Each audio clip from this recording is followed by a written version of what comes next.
Hey, and welcome to the latest episode of the Edgar Burroughs podcast, where we celebrate the fiction of the greatest adventure writer of the 20th century.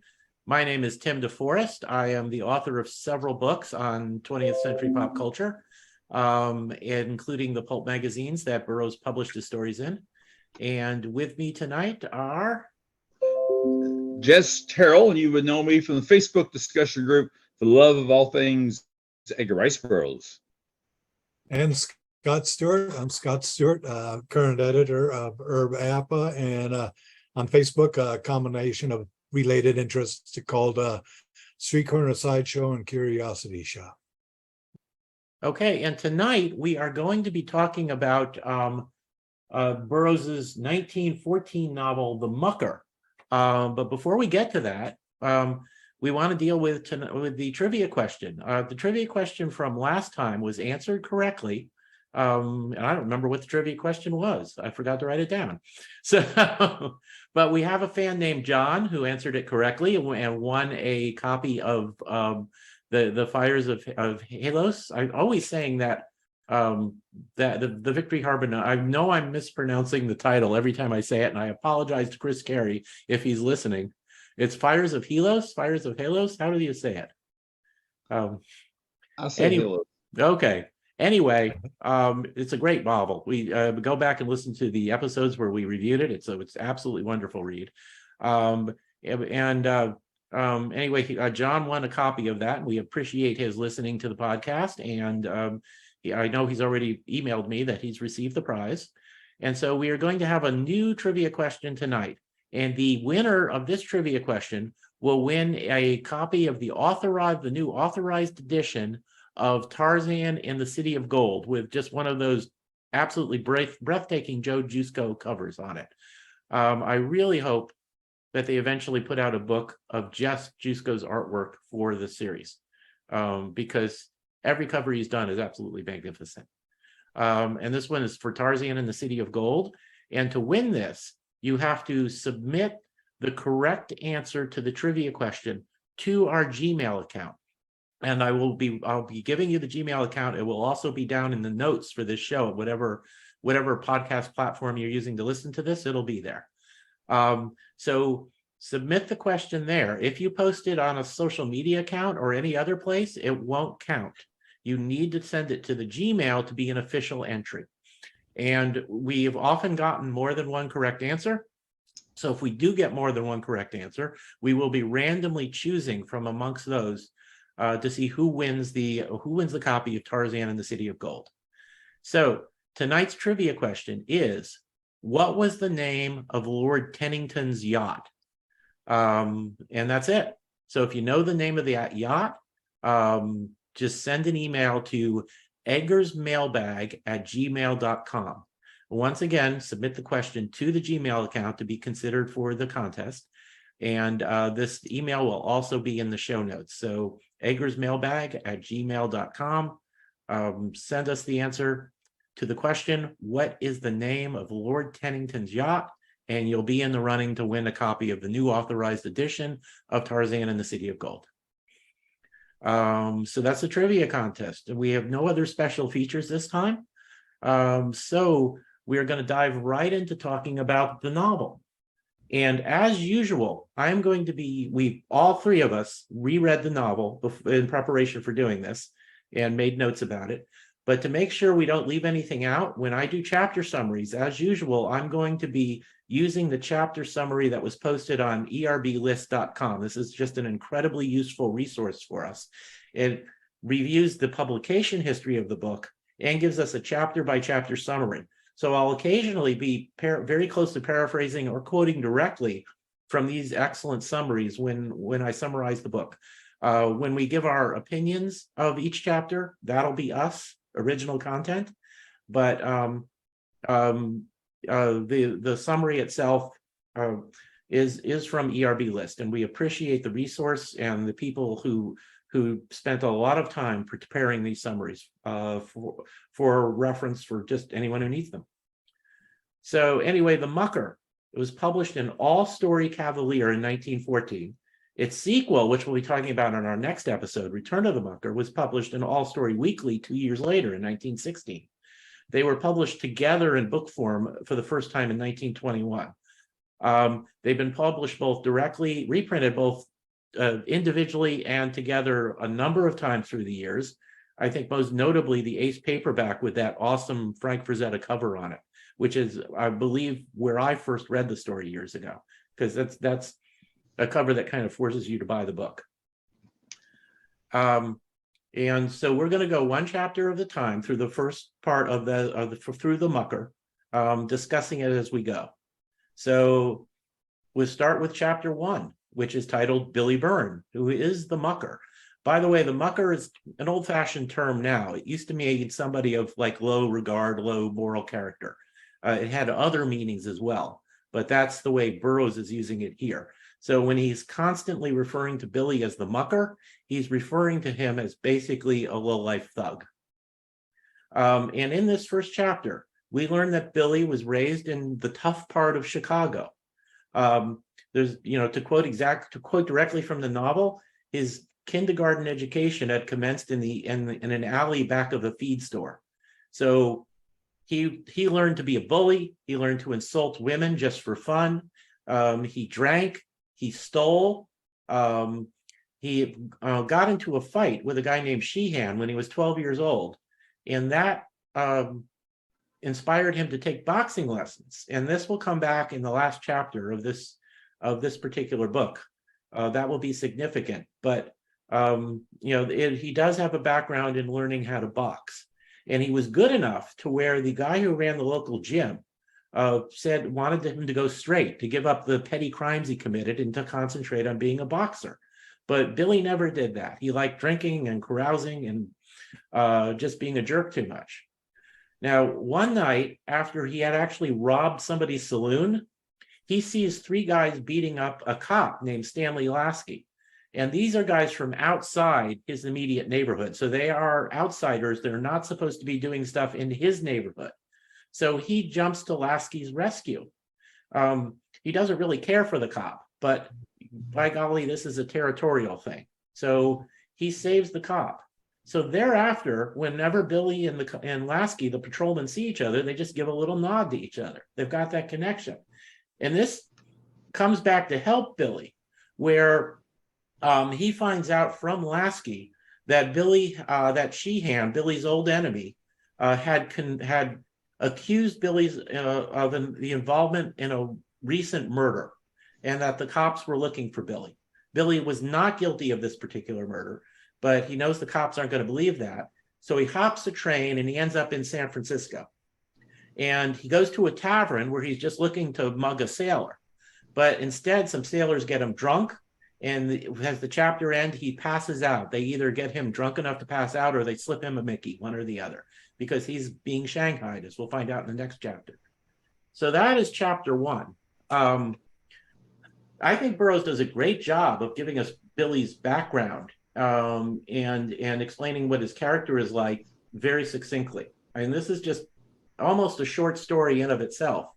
And I think it's done very well. What do you guys think?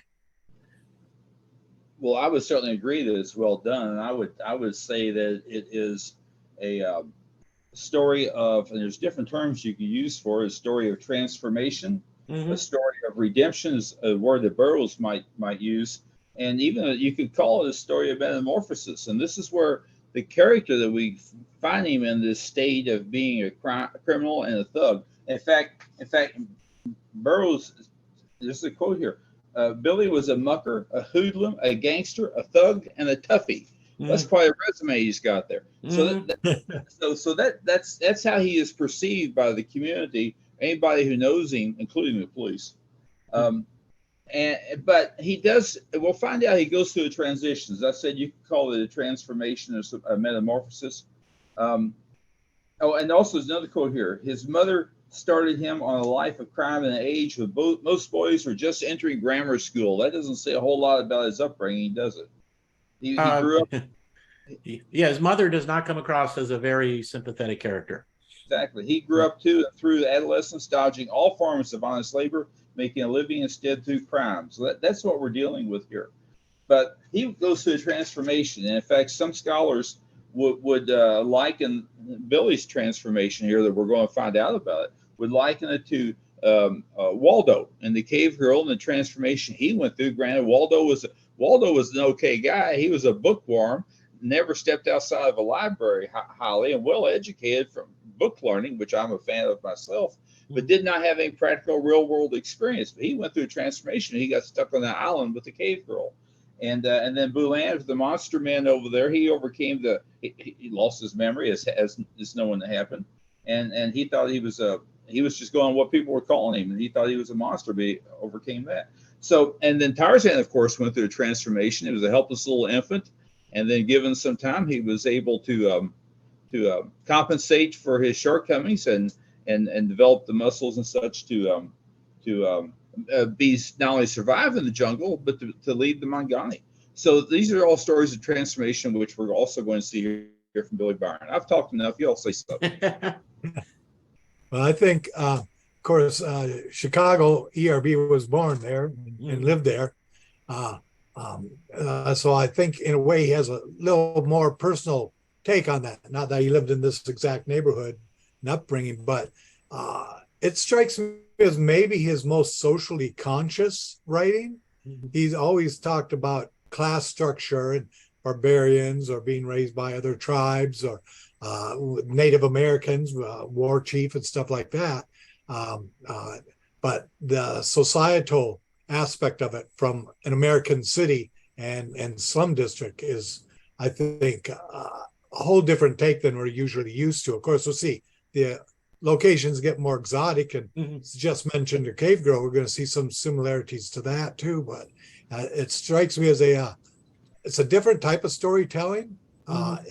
Very well done, very mature, and in a way may even kind of elevate a little bit out of pulp, which I love pulp. It's not a diss on pulp, but into more mainstream literature. I think it's Richard Lupoff who put this in his short list of top 4 or 5 Edgar Rice Burroughs books. If a person wants to read and see what he's capable of, this would be one of them to do.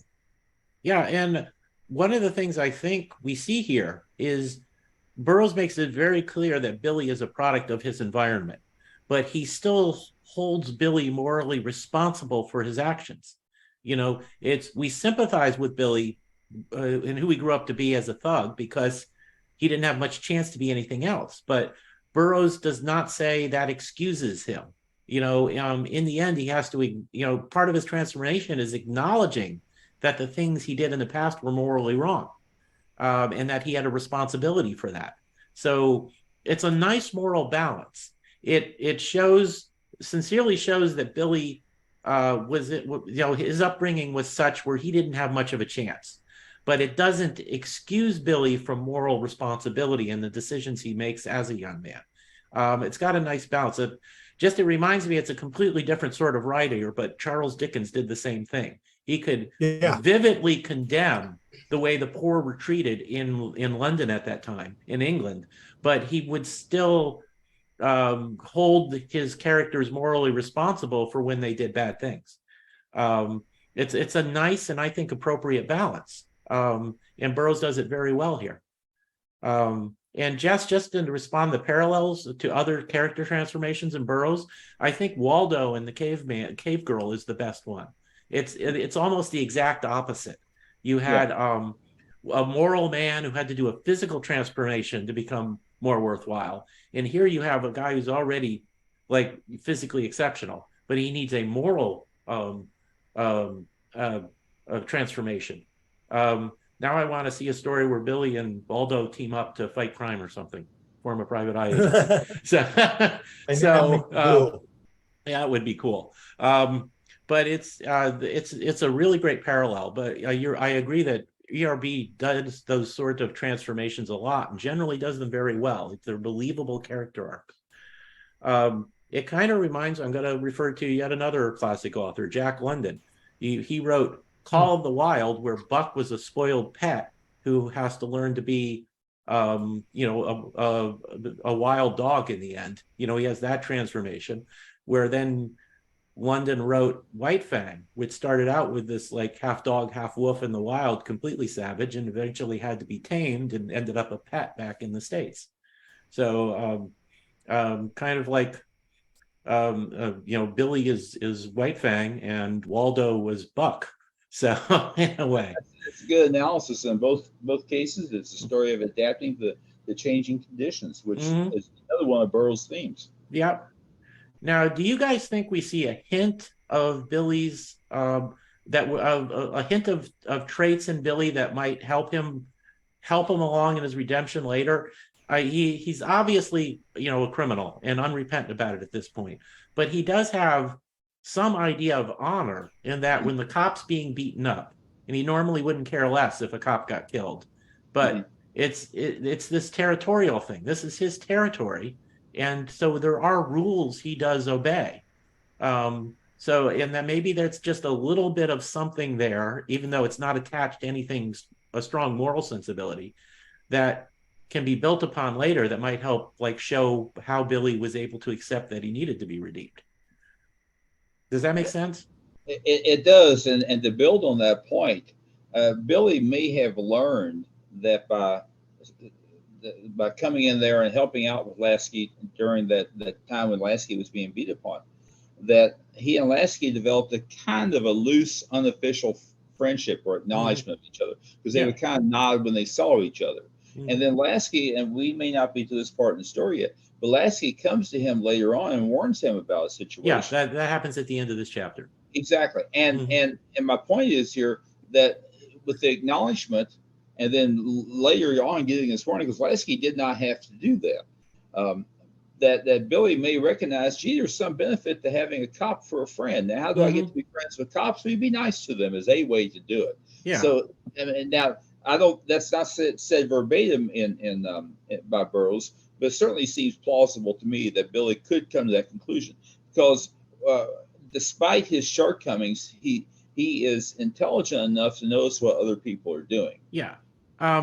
Because in an analogous situation, a completely unrepentant villain like, say, Nicholas Rokoff would have just let the cop get killed and not cared. So Billy has some sense of this is right and this is wrong, even if it's a skewed sense at this point. And so you have that little seed in there that can sprout later when he starts to starts his redemption story arc. I think he recognizes, and you'll see this in,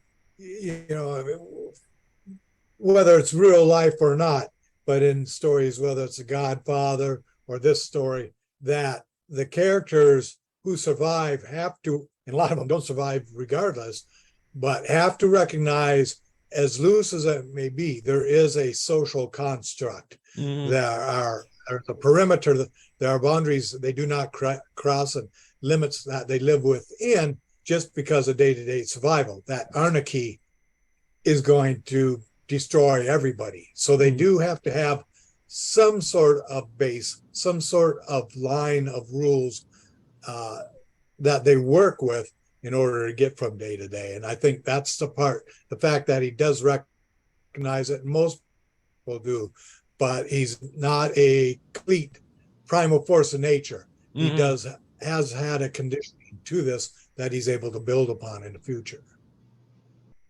And I would also add here that you could say that this story is an eye-opener for some readers, okay, or whoever happens to pick it up, and that is in today, be it today's world or back when this story was set, 1920 or 1914 or whatever it was, that time period. You just really don't know what someone else is going through until you walk around in their shoes. And certainly today we might drive through one of the rough parts of town, and we just keep on driving if we can, and we'll look at people and wonder about them, and the people who live there, and wonder all about their personality, their inclinations, their motivations. How can they live like that, or feel sorry for them, or fuss about them? Either way. But this story here gives you some idea of the upbringing that Billy Byron had. what his the forces that shaped his personality, his values, how he looked at life, his priorities. For example, his opinion of women, for example, was very low. His opinion of being a gentleman was very low. It was a question of surviving with your fists and your wits and taking advantage of other people. That's how he measured success. Um, so it reminds me a little bit of Elvis.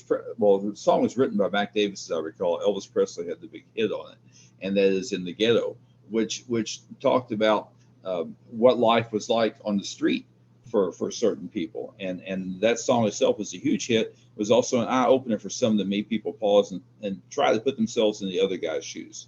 Okay. Yeah, it's very well put. That was Okay. live and unrehearsed. Thank you.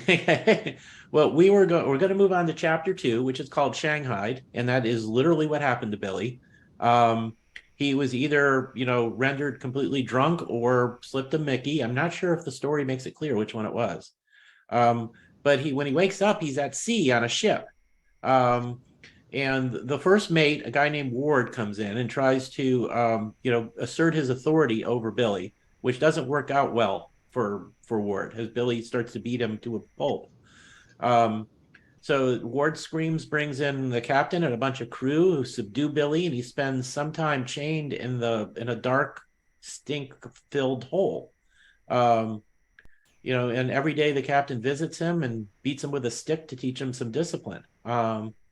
He's finally brought up to the deck after 10 days, and he's in poor shape at this point, but he recovers quickly because of his just physical exceptionalism, and the fresh air and the physical work, and he doesn't have access to alcohol. All this is good for him. He actually finds that he earns the respect of the crew and how hard he works, and also being able to handle himself in fights with them. And he gets to feel at home among the crew. The fights he has with them leave no hard feelings. Instead, he just saves as the summary I'm referring to on the ERB list says, Billy saves such feelings, hard feelings, for the mysterious, well-bred passenger of the Half Moon, which is the name of the ship. And we'll find out more about their mysterious, well-bred passenger in a little while. But we're reminded that Billy just instinctively hates anybody who's seems well-educated and well-bred, a gentleman or a lady.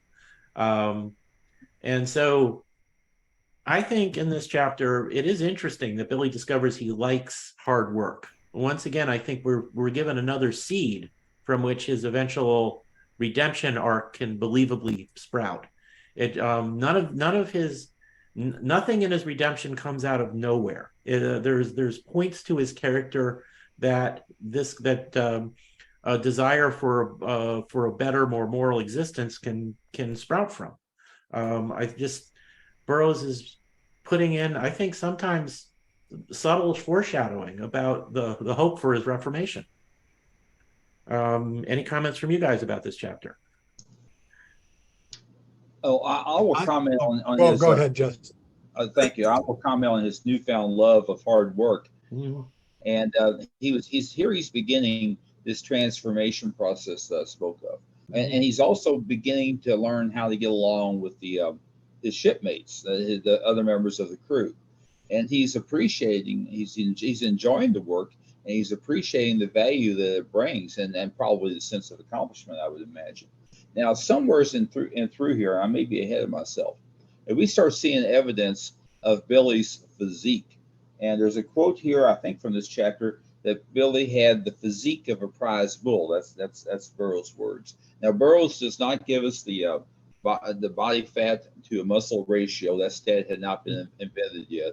He doesn't give us Billy's height that I can find, but he does imply, and when we get into the boxing portion of this, and we'll see a little bit more of it, but he does imply that Billy is a good-sized fellow who can take care of himself, and take care of himself very, very well.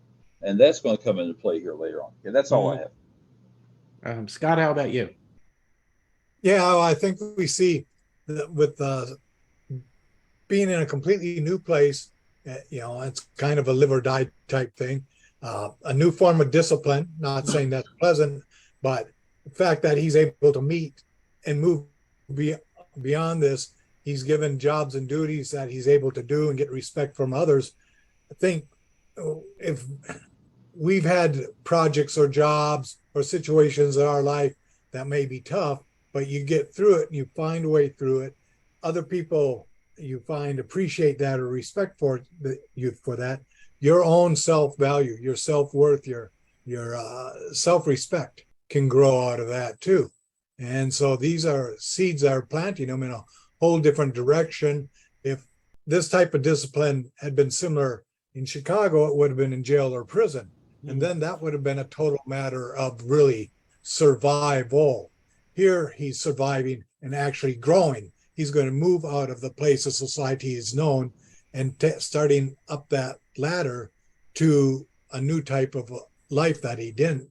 And when you start finding value in yourself, you start seeing value in other things around you. Mm-hmm. Well said, Scott. If I could jump back in here real quick. One of the motivations I think that Billy had for the life of crime that he started out with there in Chicago as a mucker was a yearning for excitement and adventure. Well, he gets on board this boat, and the idea of going to faraway places and encountering things he's never seen before, and possibly the idea of some kind of fighting or armed conflict, perhaps, depending on if something goes wrong. That began to feed his yearning for excitement and adventure in a way that he had not experienced it before. So I think that may have been a part of his finally accepting that, hey, I'm working on this boat and I'm having fun doing it. All right, go ahead. Yeah, no, those are all good points. There's one thing I just thought of is we see Billy like learning to appreciate hard work, and he would be doing this work in a disciplined manner because the ship wouldn't be able to get anywhere unless the crew had some discipline. We know they're all riffraff, but they need to be following orders in general and stringing and putting up the sails correctly and all of that. But this really, it wouldn't quite be the first time because he did some boxing in Chicago, and he even had the guy in the gym who wanted him to go straight and go pro. And in order to show the hope of being a good boxer, it means he had to do the speed bag when he needed to do. He had to do the jump ropes when he needed to do it. He needed to do the heavy bag and all of that. So he's had some experience with acting in a disciplined manner. And since he never turned pro, he might not have followed up on that as well as he should have if he was going to be a boxer. But this actually won't be the first time he would have encountered the need to do hard work in a disciplined way. So we had that to build on as well. The more as we talk about this, I'm more and more appreciative of how much Burroughs put into Billy's character to just make him a believable hero by the time we get to the end of the book.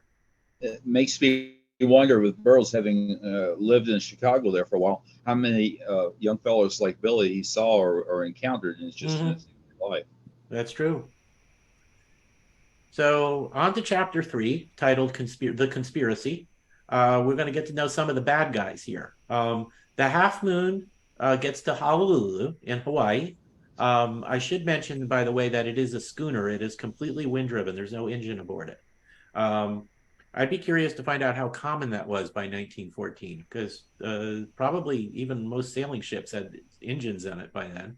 But the Half Moon does not. It's completely sailing ship, because that'll be important when they get into a storm later on. So 2 men go ashore. One is the first mate, Ward, and the other is the second mate, who a Frenchman named Terrier, which is how it was pronounced. I actually pulled up an audiobook. I read the book rather than listen to it, but I pulled up an audiobook to get somebody's pronunciation of his name. And this reader said Terrier. So I'm going to use that pronunciation unless somebody has what they consider a better one. Well, how would you pronounce Count Cardenet? I mean, his name. I don't know. I'm not even going to try. I'm just going to call him Terrier. He'll be dead. He'll be dead in a few chapters. So I'm just going to call him Terrier until then. Okay. Please proceed. I'm sorry. Yeah, that's okay. Those are the only two who go aside, because there is a plan there's a private yacht called the Lotus. It belongs to an American millionaire named Anthony Harding, and that the crew, the captain of the Half Moon and his officers, have a plan to capture and loot it, because it's reported that he's carrying like $1 million in cash on board. So the second mate poses as a French count, and I'm not going to try to pronounce his name. And Ward has to pose as his valet. And Ward's very resentful because he outranks this guy on he outranks Terrier on the ship. So it's just, that's not an important plot point now, but it shows that there is tension between the bad guys. So they're establishing pretty quickly that in the end, these guys are going to be willing to backstab each other. They have a letter of introduction from Larry Devine, who's a friend of the Hardings, and he's the well-bred passenger on the Half Moon right now. So the Terrier, posing as a count, meets the Hardings. He makes a favorable impression on them, and they find out where, the Lotus sets sail soon after that. And so, but they know where it's going now, so they can catch up and hijack it at sea. And they've got a plan for doing that. So they go back to the ship. Ward is still very resentful of Terrier because he had to pretend to be his valet, even though it was for a very short time. And Terrier starts to make overtures to Billy to make Billy an ally. So the bad guys it's not a stable conspiracy here. The bad guys are all obviously plotting to double cross each other as soon as they can.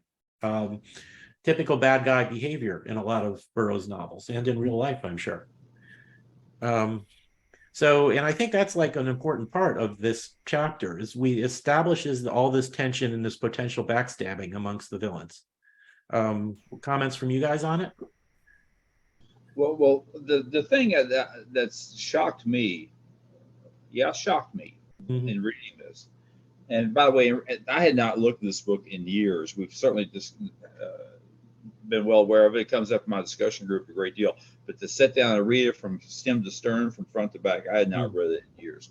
But the thing that shocked me is I realized that the captain is involved in this plot. Mm-hmm.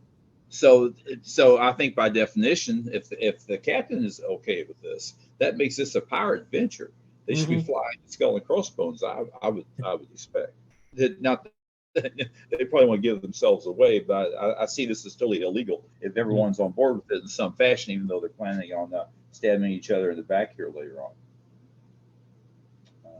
But yeah, the next chapter is actually titled Piracy. So I don't think Burroughs hides the fact that they are literal pirates at this point. Point made. That's all I have. I had another point, and now it's done left me. So y'all go ahead. Okay. Scott, any comments from you on this chapter? I enjoy the fact in this change of location now, because you're thinking Hawaii, you're thinking Honolulu, kind of a paradise type thing. You're still not. You're still in part of what even back then could be considered a little more civilized before some of the uncharted South Sea islands that'll be coming up. So it's an interesting contrast of the criminal element coming into what we view as being upper society and a more civilized lifestyle, and how these two, the foreshadowing, well, it's more than foreshadowing, it's moving that story right up into the next couple of chapters we're going to see. And again, Burroughs' story, where the first two storytelling traditions that he usually does. First couple of chapters, he's setting up the main character and what's going on there. And then here, now he's showing and building out, filling out the personalities of other characters so that we'll have a better understanding when the story comes back for the Mucker to be moving forward. The other thing I was going to say, which escaped me there briefly, was that the Terrier, the Count de Cadenet, was reaching out to Billy and establishing some level of friendship cooperation with him. This is not made clear to us as to why this is, but it certainly is something that comes up later on in the story. Yeah. Well, Terrier is going to have his own redemption arc in here, and a very effective one, obviously. But At this point, I think he's just picking somebody strong who could help him in a fight when he takes, when he double crosses everybody else. Yeah, that's a So good point. I would certainly agree with that. mhm. And also this also illustrates with all this I will say all these discussions in Oliver's reach of all these bad guys who are talking about double crossing each other. That just goes to show that a successful venture is based on trusting each other, Mhm. and no matter who you are or what you're doing, and Yeah. if people have their own agenda, then that violates trust and may throw the whole adventure. Yeah. You always So have a treasure of Sahara Madre situation where suddenly Humphrey Bogart's trying to murder you. yes, exactly. Good Mhm. point. Yes, good one. Yeah. All right, go ahead. Okay, well, chapter 4 is called Piracy. So the Half Moon sets sail. The Captain Sims and the First Mate Ward they're just happy that they got so lucky in Honolulu and found out about what the Lotus's plan so easily. When they get to where the Lotus is, Sims flies a distress signal, and the Lotus comes to help them and go to their aid. So that allows the crew of the Half Moon to board the Lotus.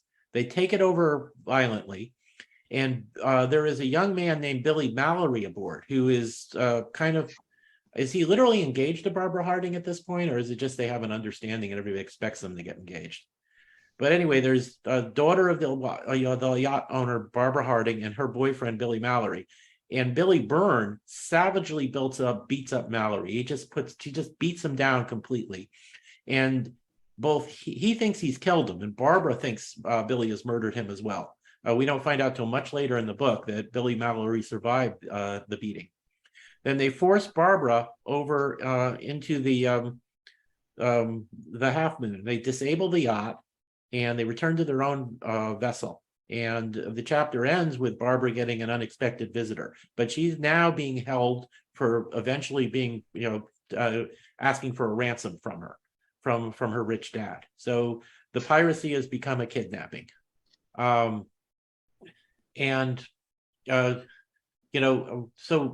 whatever foreshadowing we've gotten about Billy having some possibility for redemption, in which I think we have. I think that's honestly there. This chapter shows at this point, he is still very much a bad guy. He just savagely and brutally beats up Mallory, enjoys it because he sees Mallory as a gentleman and just hates him. And he thinks he kills him, but doesn't care at this point. So I believe that Burroughs was dropping hints that Billy has room for reformation here. But he also reminds us very harshly here that at this point in the story, Billy's still as much of a bad guy as everybody else on the Half Moon. Comments from you guys? Well, regarding the Billy, Byron, and Barbara, I don't want interaction. I don't want to say relationship just yet. Mm-hmm. Regarding that interaction, I will say that she is much more impressed by his appearance mm-hmm. than by his actions, and this is like maybe her first impression is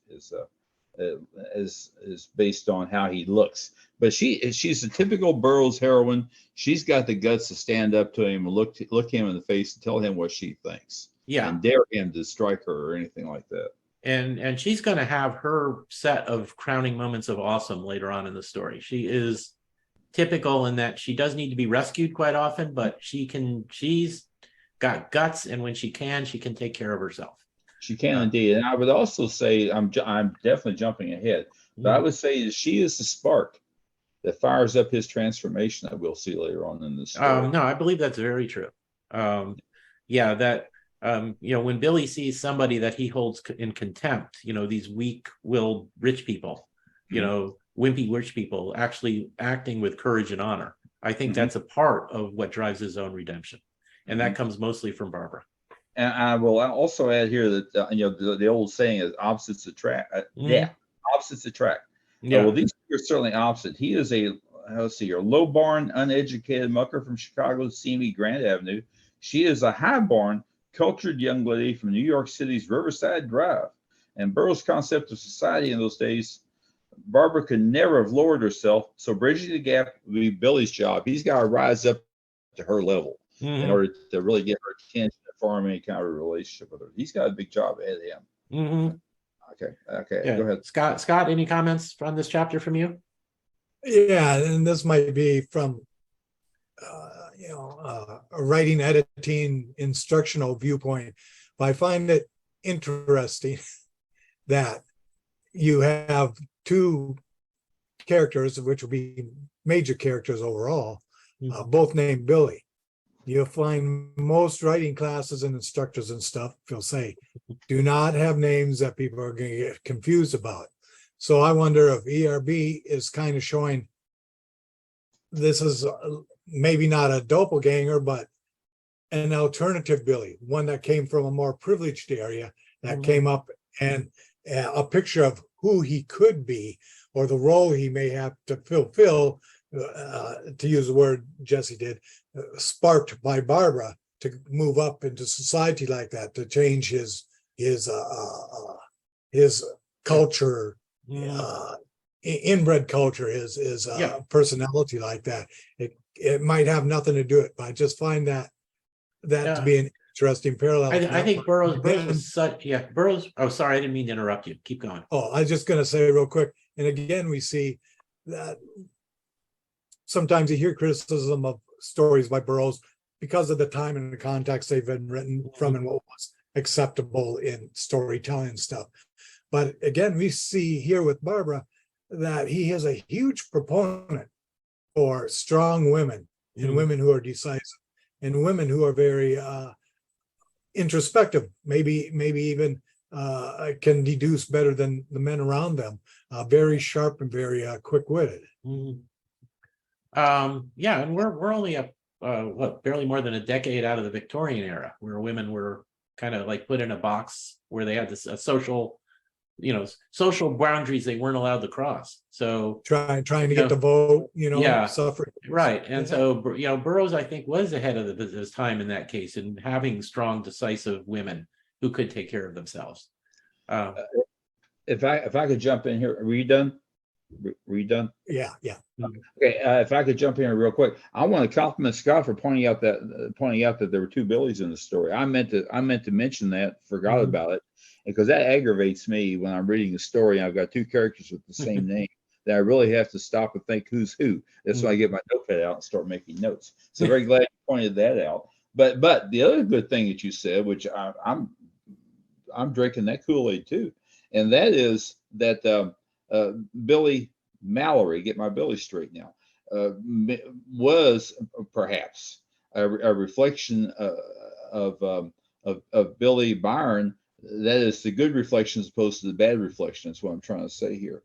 And it could have been a message to Billy Byron: is this is what you could be? This is what you could have been. So I think that's an excellent point that you're making there. Yeah, I actually agree with that. I think Billy Mallory, I think the identical first names is done on purpose. Because they are supposed to be, these are like mirror universe of each other. If it was Spock, one of them would have a goatee. Yes. So So that's an enterprising thought. That's good. Oh, the other thing I was going to add. I went to a lot of trouble to think of that. So, oh my goodness. I love Star Trek. Yeah, we better move on. We'll lose our audience from bad Star Trek. I just want to point out here that in this fight between Billy Byron and Billy Mallory, Billy Byron won that by kicking, gouging, and punching Mallory to death. In other words, Billy Byron was fighting pretty rough. He wasn't following any rules of engagement, let's say here. He's doing whatever he could do to take down his opponent. Not fighting like a gentleman. How about that? In addition to killing the guy. So that's another mark against him coming from Barbara or anyone else who witnessed this thing. Oh, one more thing. And he he roughly grabbed Barbara, giving her arm a sudden twist that wrenched a scream of agony from her white lips. That's a direct quote from Burroughs. So that's just adding additional insult to injury after he's killed her good friend, if not boyfriend. I'm done. Those are good points, though. And I think we should also mention, because we'll see Billy Mallory later in the story, who I think, handles himself quite courageously in difficult situations. It wasn't like, Billy Byrne did not just jump Mallory while Mallory was cowering in fear. Mallory did try to fight back. He didn't stand a chance because he just didn't have the skill. But he equated himself with bravery, even if he wasn't able to accomplish anything in a practical manner, he tried. So I think that's foreshadowing when we see Billy Mallory again. It is confusing, isn't it? Later on, when he acts bravely, we've been set up to expect that. We know that he's like, come from a wealthy family and has probably always had an easy life, but he's not a wimp, and he has a moral center and he has courage. So, so he's didn't turn out like Waldo either, because he didn't have Waldo's mom. That was it's another parallel. Both Waldo and Billy Byrne had moms who kind of like ruined them. So the helicopter parent. Well, in Waldo's case, yes. Yeah. So chapter 6 is called Larry Devine Unmasked. Because Larry Devine was the well-bred guy on the Half Moon, and he is helping the bad guys willingly. But he's trying to tell he knows Barbara from his life in high society before he got involved with bad guys. And he tries to convince her that he was kidnapped and he's being held by ransom, and he was forced to write the note that introduced Terrier's account to the crew, to her dad, and all of that. And it's not my fault. It's not my fault, he's saying. I've been, I'm like a victim as well. And Barbara, to her credit, is very skeptical of this. She actually does a bit of a Sherlock Holmes scan on him and says, no, you've obviously been well treated and you're well fed and you're clean. It's not, you don't look like a guy being held prisoner to me. So we see she's smart and she's not naive. And he still sticks to his story and tries to convince her that, he's being held under threat of death and it's not his fault. She just says, go away, I need time to think. Now, a few days later, Terrier comes to visit her, and he tries to win her good graces by claiming that he's a prisoner as well, and that he was forced to take part of it and things, and that when he was told, and this is a really weak story, and Barbara doesn't fall for it at all. He claims that he thought the taking of the Lotus was supposed to be a prank. Hey, let's pretend to be pirates. Everybody will just laugh afterwards. And she's skeptical of this as well. It is a bad story, but Terrier has seen her and he wants to be well thought of by her. He comes from a noble background in a good family, and he had ruined himself through gambling and such. So he sees in her, he sees what he could have been, and a lady that he might have actually been able to attract in his old life. So we see kind of the start of his redemption arc and his attraction to Barbara for the right reasons. It's not just that Barbara's drop dead gorgeous. It's that her character is what attracts him. Billy sees her as well. And she sees Billy, recognizes him as the person who she thinks killed Billy Mallory, and just curses him with the word of coward. And he wants to hit her, but he can't. And he's no stranger to hitting women. So that he can't bring himself to hit her is something he doesn't understand as well. And Terrier sees this and springs between Billy and Barbara to protect her. So lots of stuff's going on here, lots of character stuff in this chapter. Burroughs actually, I think he manages to put in quite a lot of twists and turns into a relatively short chapter. And we also, so we get evidence once again that Larry Devine and Terrier are both men who came from good families that allowed themselves to degenerate. That Terrier might have some hope of redemption at this point, and we'll see that he does indeed. And we see that Barbara, even in this dangerous situation, difficult situation, keeps her head, and she really does have a Sherlock Holmes moment there when Larry's claiming to be a prisoner, and she says, you don't look like a prisoner, you're clean and well fed and all that. I don't believe you. So good for her. So comments from you guys on this chapter? Well, I think first of all, particularly when you're on boats like this, pretending to play pirate is just really dangerous business. You're liable to get your shot. Yeah. So that was a pretty weak idea. Now, Mhm. this is the chapter where Barbara looks at Billy Byron and calls him coward. Isn't that right? Yes. And Mhm. she does so twice. Uh, and when she did that, it was her attitude that had an effect on Billy. After the first coward, he raised his fist to strike her, but he got an unexpected response. Here's a direct quote: "He had looked to see this girl of the effete and effeminate upper class swoon with terror before him," explained Burroughs. But to his intense astonishment, Sheba stood brave and erect before him, her head held high, her eyes cold and level and unafraid. Billy almost struck her, but something he did not understand held his hand. And right there, that's important. He almost struck her, but he did not. He elected not to. Mhm. Um, okay, that's my point. That's all I have Mhm. there. Yeah, I think she doesn't fit the stereotype he has, the prejudice he has of the upper class people. He sees Mhm. them all as weak and wimpy and all of that, and Barbara's not. She's courageous and she's intelligent and she keeps her head and she's acting with dignity even when she's being held prisoner. Um, Reminds me of Deja Thoris among the Tharks. She's a Mm. prisoner and she's helpless, but she still conducts herself with utter dignity. Another So Burroughs heroine. another Burroughs heroine, yeah.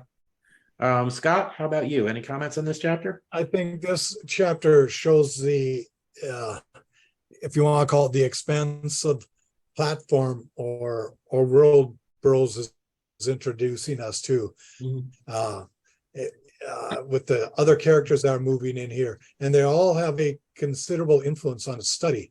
It seemed to me when I was looking at some of our material and research stuff and the list of characters here, I think the Mucker has maybe the longest or one of the longer lists of characters and players in the story of anything he ever wrote, where they interact in different locations and together at different levels of their standing with according to the action and what part of the world or society they're in. He has a very complex character interaction list here, if you want to call it a mapping or their placement throughout the story. And yet he keeps it quite linear, so you're not really getting confused by it. I think again it shows his narrative form, why he is held to be such an enjoyable writer by so many people. Mhm. Okay, well, chapter 6 is the Mucker at Bay. It starts with Terrier warning Billy not to come near Barbara again. Terrier by now has started, as I think noticeably started his redemption arc. Billy doesn't take the threat seriously. He knows he could. In fact, he does. He knocks Terrier unconscious with one punch, and even kicks the guy when he's unconscious. And then he goes to the forecast. Now he's beaten up the second mate of the ship, so he's in trouble. Billy, he's in the forecastle. He refuses to come up and surrender. Terrier, though, recovers from being knocked out, and he goes alone down to confront Billy, and he offers Billy a deal by which maybe we can escape together. Just don't get yourself killed now. They'll come down and kill you if they have to. Just surrender now, and we'll figure out a way out of this. And Billy agrees, and he comes back on deck. And everybody else on the crew sees this as an act of courage for Terrier, and it was to an extent. He didn't know for sure if Billy was going to kill him just on sight, and but it also impresses Barbara when he sees Terrier do this. So she's starting to think maybe Terrier's not a bad guy, and and Terrier tells her that he has nothing but contempt for Billy, but he intends to use him as a tool for their escape, for him and Barbara to escape. So that's that chapter. We have, bad guys punching each other, but also making deals with each other. So we still have this chronic backstabbing syndrome going along with the bad guys. The end result of it is that Barbara starts to think good things about Terrier, and this is part of what it will inspire him, I think, to actually become a good person over the next few chapters, is knowing that he's earned her admiration to an extent, and he's going to want that admiration to be based on something real. So comments from you guys? Well, I've got a direct quote here that I'm quite fond of. May indulge me here for just a moment. This is Barbara speaking. You coward, to insult and threaten a woman, you are nothing but an insufferable bully and cowardly murderer. You are only fit to strike from behind or when your victim is unsuspecting. Do you think I fear a thing such as you, a beast without honor that kicks an unconscious man in the face? I know you can kill me. I know that you're a coward enough to do it because I am a defenseless woman. Though you may kill me, you never can make me show fear for you. I had never imagined that such as you lived in the guise of man. And I didn't put enough emphasis on that when I read it. It deserves a far better read than what I just gave it. But I think that really impressed me, and that's her standing up to him, and he's listening to her. He's listening to her. Yeah. Right. Burroughs did not have to make his women action girls in order to make them brave and courageous. They could be action girls when they needed to be, but just, standing up to danger without flinching and, conducting themselves again with dignity in those situations, that shows their courage and their worth more than if they were like trained ninjas. I mean, it's really just I think a good commentary on Burroughs's characterizations of women and how he presented strong women. You could say that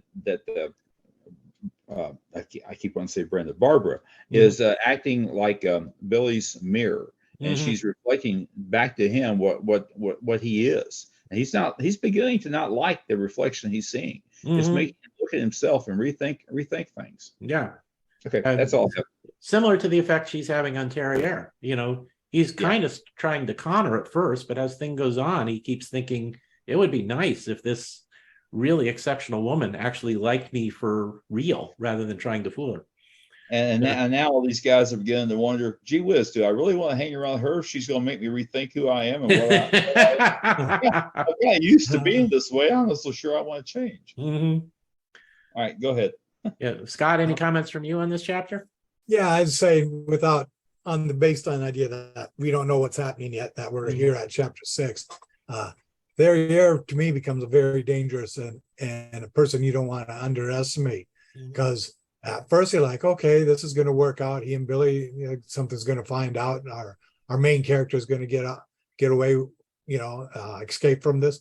And then he's talking to Barbara and saying, don't worry, I'm just using this as a ruse so that we can be safe. It's like, okay, is there other things going on too that we don't know about? What this guy, what are his connections? What is he really up to? What are his actual plans? Of course, we'll see how the story lays out later on, but it brings up that as you've written about the cliffhanger threshold.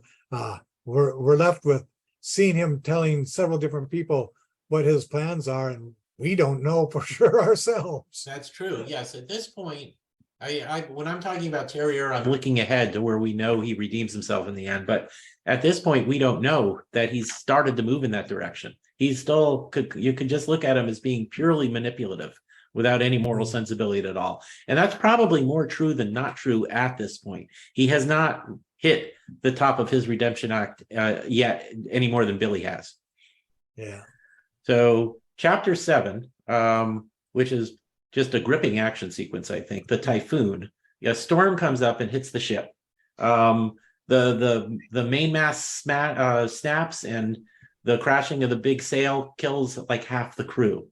The captain just acts with complete cowardness and is completely useless. It's Terrier who helps get a lot of the sailors off the deck before they're washed overboard, down below where they're a little more safe.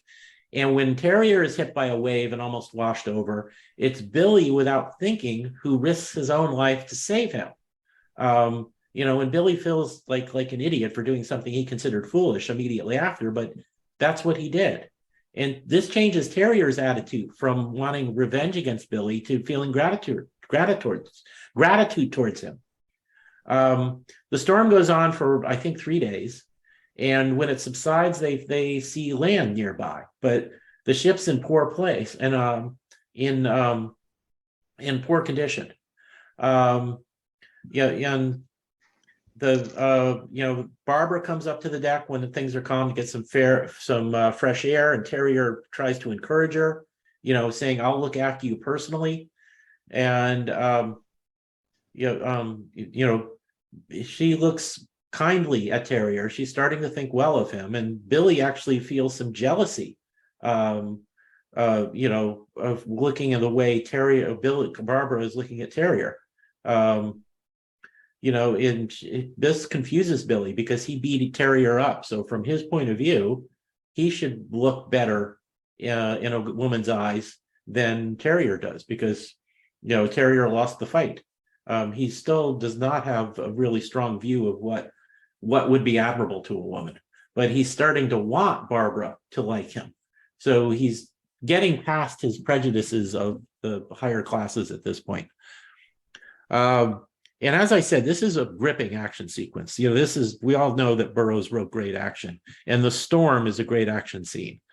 And we get evidence here from both Terrier and Billy that they've really begun their journeys to redemption here with the way they behave. They're not there yet. They're still, they still have growing to do, but they've clearly, at this point, I think we can say they've clearly started their individual path to redemption. Any comments from you guys? Well, a couple of things for me. I simply want to echo your comments about the story, the description of the storm. I agree. It was very well written, very detailed, and I think early on they say fully half the crew is killed in the storm's initial outburst. But my goodness gracious, it's a good thing they brought along a few extra people. Mm-hmm. But I recognize it takes quite a few people to handle a boat, no matter what the size is. So that got my attention right there. And the rest of it was just a slippery and wet ride, hanging on for dear life as I read through that. So that was very, very well done. Mm-hmm. Yep. My other comment. Impulse. Mm-hmm. Almost forgot what I was going to say. So Billy's one of my favorite questions is, why do people do what they do? In this case, Billy's subconscious is kicking in, I would say, so he could take action like to save Terrier, that sort of thing. That if he paused and thought about it, he had talked himself out of it, might have talked himself out of it, wouldn't have done it. But without thinking, he just instantly, it's something you don't have time to think, you just do it. Well, he did that. So that shows us, I think that shows us right there that subconsciously, all this stuff is working on him. He's beginning to rethink who he is and how he approaches life. Mm-hmm. Right. I think that's very true. Scott, any comments from you? Yeah, I like the idea too with the storm here. Again, some of the action is compressed, obviously, because he usually Burroughs usually does a fairly fast narrative moving of the story forward.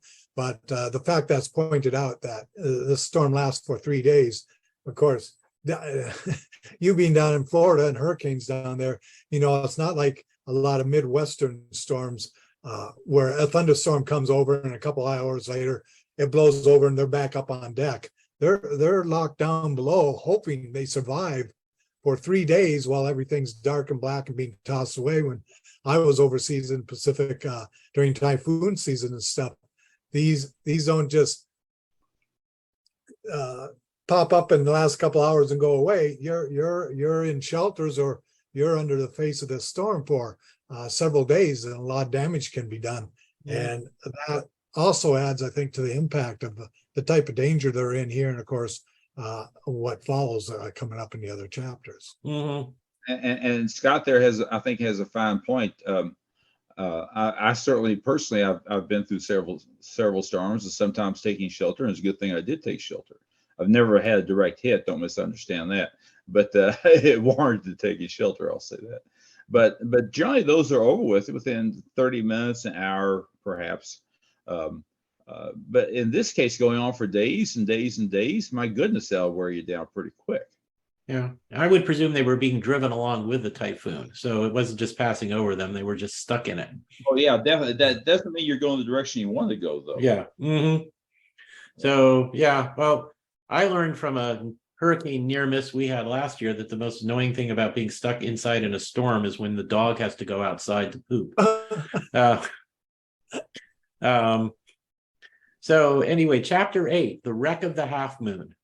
You know, Billy is still like, he's annoyed with Barbara for looking with kindness at Terrier, so he threatens and insults her again. She just calls him a coward and a beast, and this is where, as you were mentioning, Jess, that where he sees himself reflected and he doesn't like it.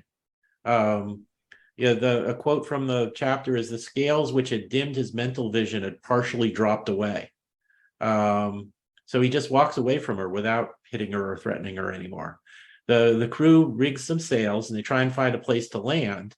There's land nearby, but there's rocks along. They can't find a safe place to beach the boat.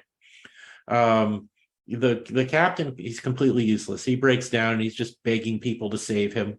Other sailors are abandoning their posts. They're just searching for whatever they can make to whatever they can get to keep them afloat if the boat hits the rocks. And it's Terrier who takes over at the helm, and he attempts to steer into a narrow opening he sees. Barbara tries to help, and then Billy joins them, and he pushes Barbara aside and just uses his strength along with Terrier at the wheel to try and get the ship in through that narrow opening. The ship does hit. Barbara actually is beginning to wonder about Billy himself, because most of the time he is a brutal, a brutal thug, but now he's risking him. He's risked himself to save Terrier during the storm, and now he's helping to try and steer the ship. And they don't quite make it through that gap. They hit a reef, and everybody goes overboard.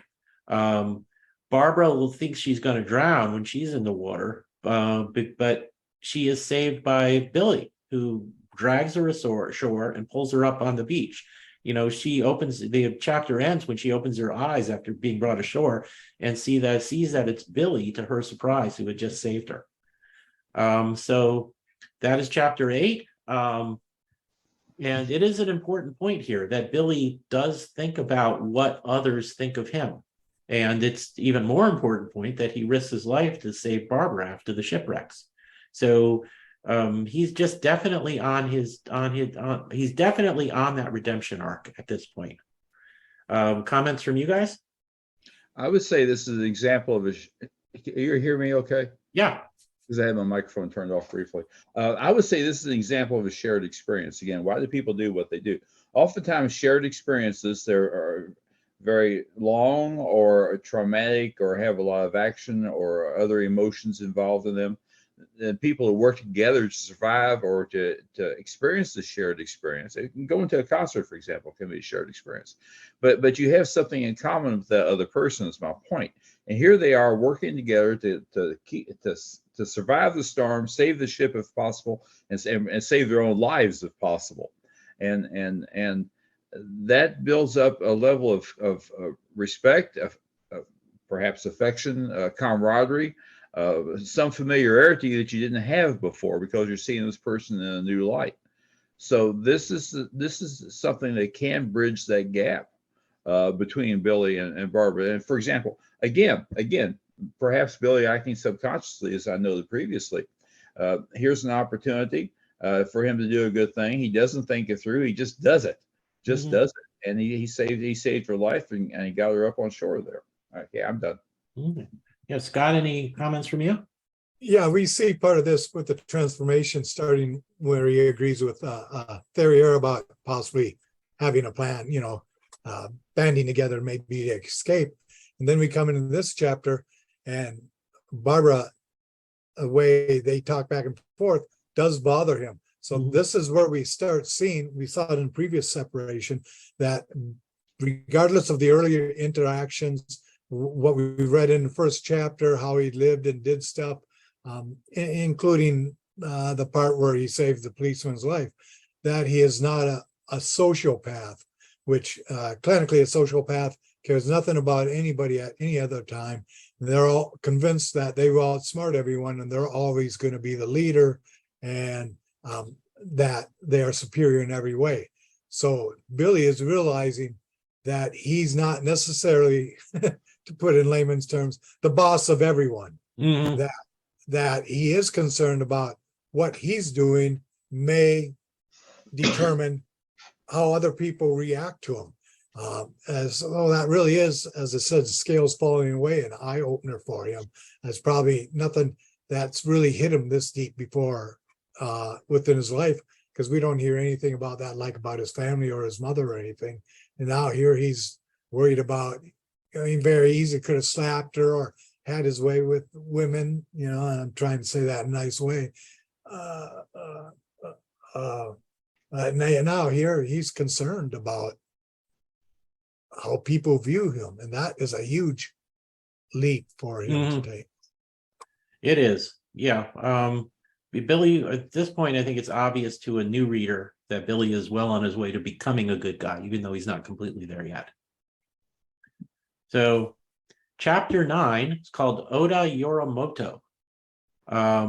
They are the survivors of the half moon are all ashore. There's 16 of them altogether.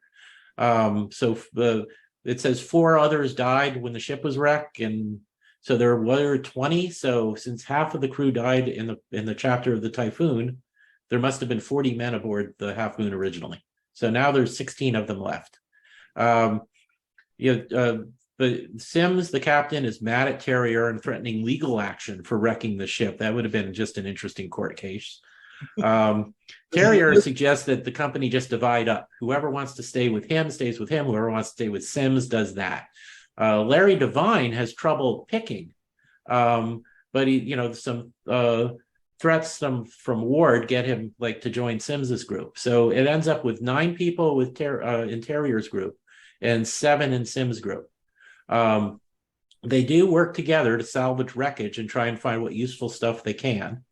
And Devine leads a scouting group to scale some cliffs nearby, and he finds a place where there's water that the group can reach before nightfall. Now they're observed by a guy named Oda Yorimoto, who's wearing old-fashioned medieval samurai armor. And Burroughs says he's a powerful daimyo. I know that's like a baron or a duke, and I'm not pronouncing it right, the Japanese term correctly. I apologize for that. Of the Ashikaga dynasty. Now, the Ashikaga dynasty, I looked it up. They existed. They ruled Japan. They were a feudal military government that ruled from 1336 to 1573. They were overthrown at the end of the Civil War. So in the ERB universe, some of them fled the island and ended up here, where they intermingled with the headhunters that lived there. So we have another lost civilization here, where it's a mixture of samurai warriors who have taken on the headhunting cannibal sensibilities of the tribesmen that they've intermarried with. So it's really kind of an unusual little society here, and obviously a dangerous one.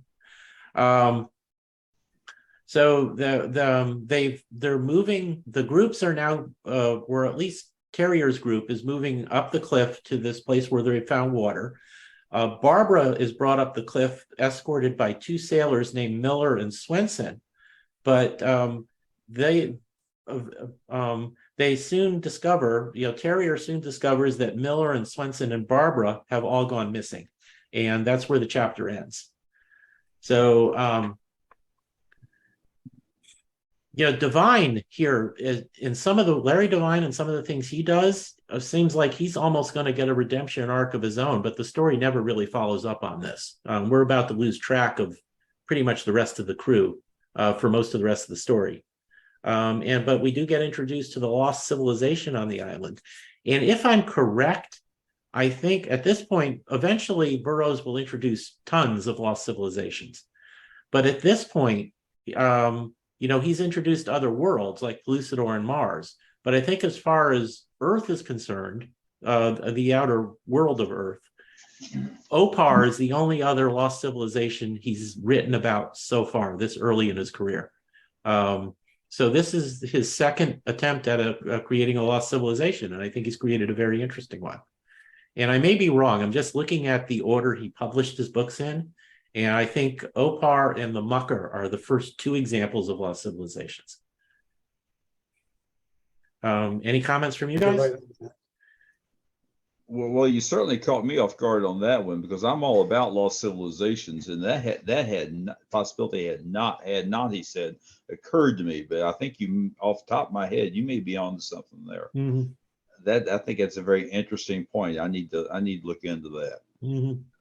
Opar certainly is near and dear to my heart, as are all lost civilizations. And yeah, he got me speechless now. Do. Well, I had some good things I was going to say too. I wonder what that was. Golly, Scott, go ahead. I gotta get off this lost civilization thing. You come back to me here in a minute. I just at this point, pretending I don't know the story and stuff. I'm really curious to see Yorimoto, where this is going to lead, and then when we do find out about that, if you want to call it civilization or this tribal society and the headhunters and everything coming up. We're so used to kind of like the like we were talking about Opar or in other story writers, King Solomon's Mind, Hager stories and stuff like that. That have one here with the Asian history like this. Is a different approach that we don't see so often. Maybe Abe Merritt might be the closest one to approach it besides Burroughs to do it with a if you want to call it Asian type history, lost civilization compared so often to the Himalayan or Middle East or African that we're used to, or center of the world in North or South Pole. Back to me now. Are you done, Scott? All right. Regarding Miller and Swenson, we just got introduced to them. Next thing you know, they're getting killed. Mm-hmm. This is the first instance of people wearing a red shirt getting killed in a fictional movie or book or whatever. So they were forerunners of shall we say, other fond but nameless characters wearing red shirts in a certain TV show that I think that we all enjoy. The worst job in Starfleet.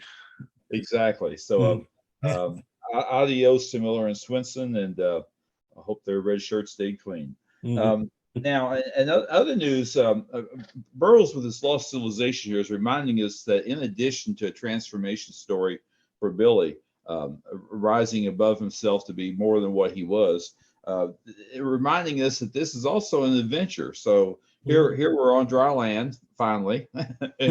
Some of the characters are still in one piece, and we've got a lost civilization and people with swords, and they know how to use them.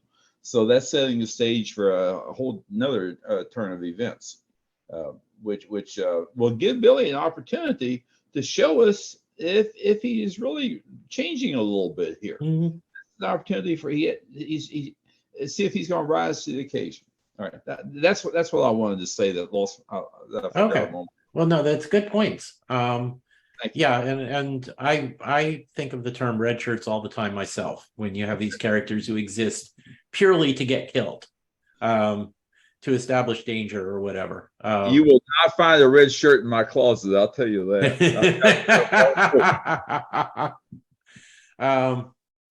But yeah, what do they teach people in Starfleet if you're majoring in security? I mean, it's like, it's just, why doesn't anybody even pick that route?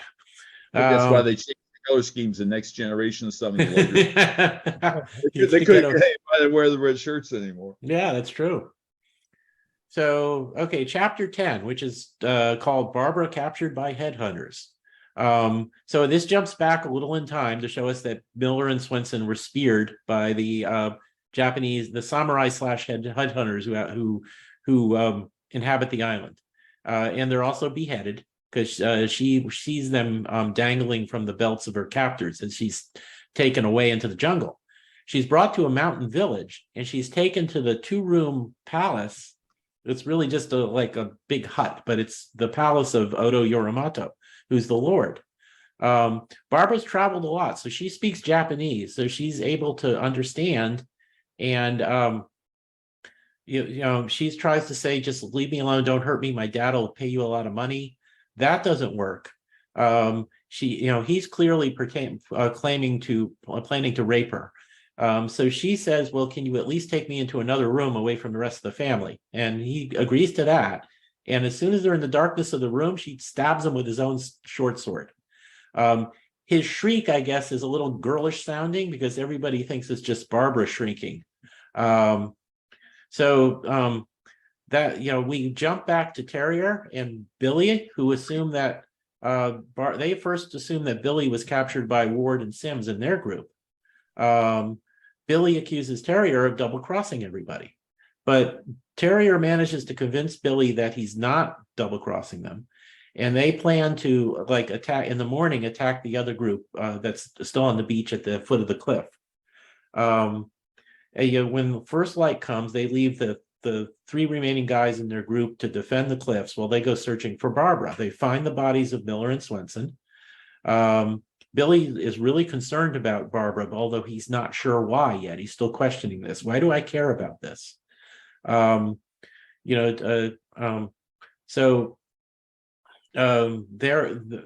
start trailing Barbara to try and find her. In other words, in the meantime, there were two other sailors who were out scouting around. They come back and they say they were set upon by 1,000 devils, and they figure that Terrier and Billy have been killed. The other, Ward and his Sims in their group try to attack up the cliff. One of them is shot, in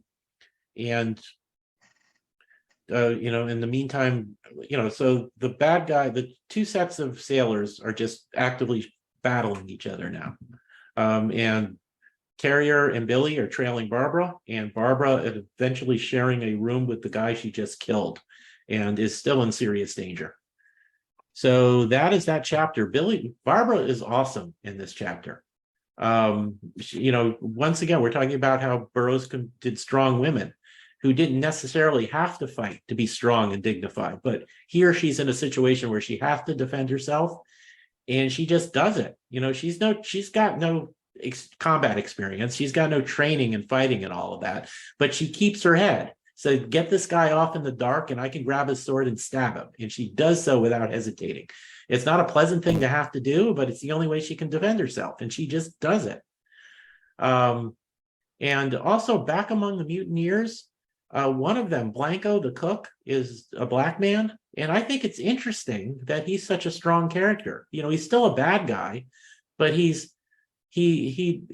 just kind of sort of takes charge in a way, and he's not subservient to any of the others because he's black. He thinks things through, and he seems to be treated as an equal by the others.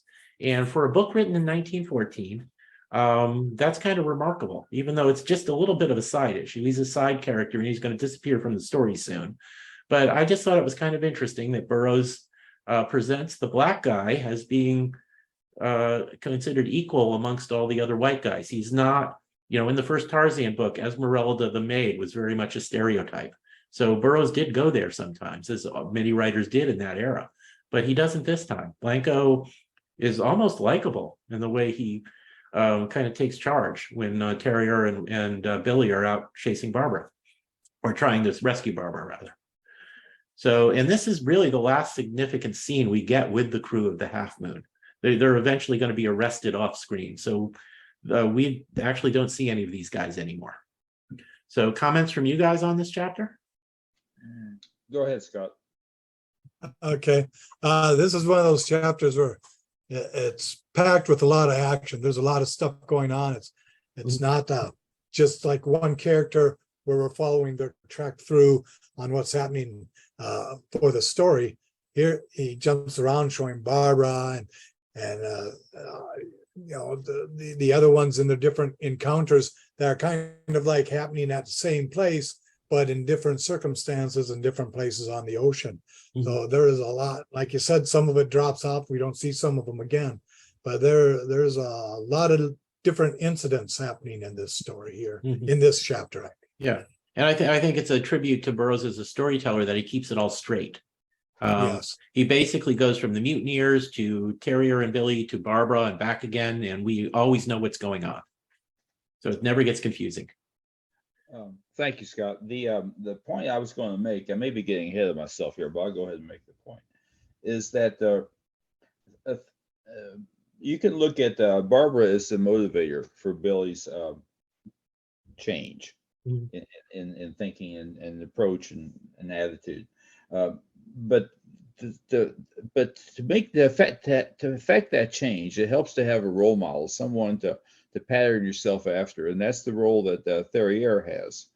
He is the role model for Billy, as far as how does one conduct oneself. So that's just a point I wanted to make. Okay, I think I'm done. Okay, I think that's interesting. I hadn't thought about that, but that is very true.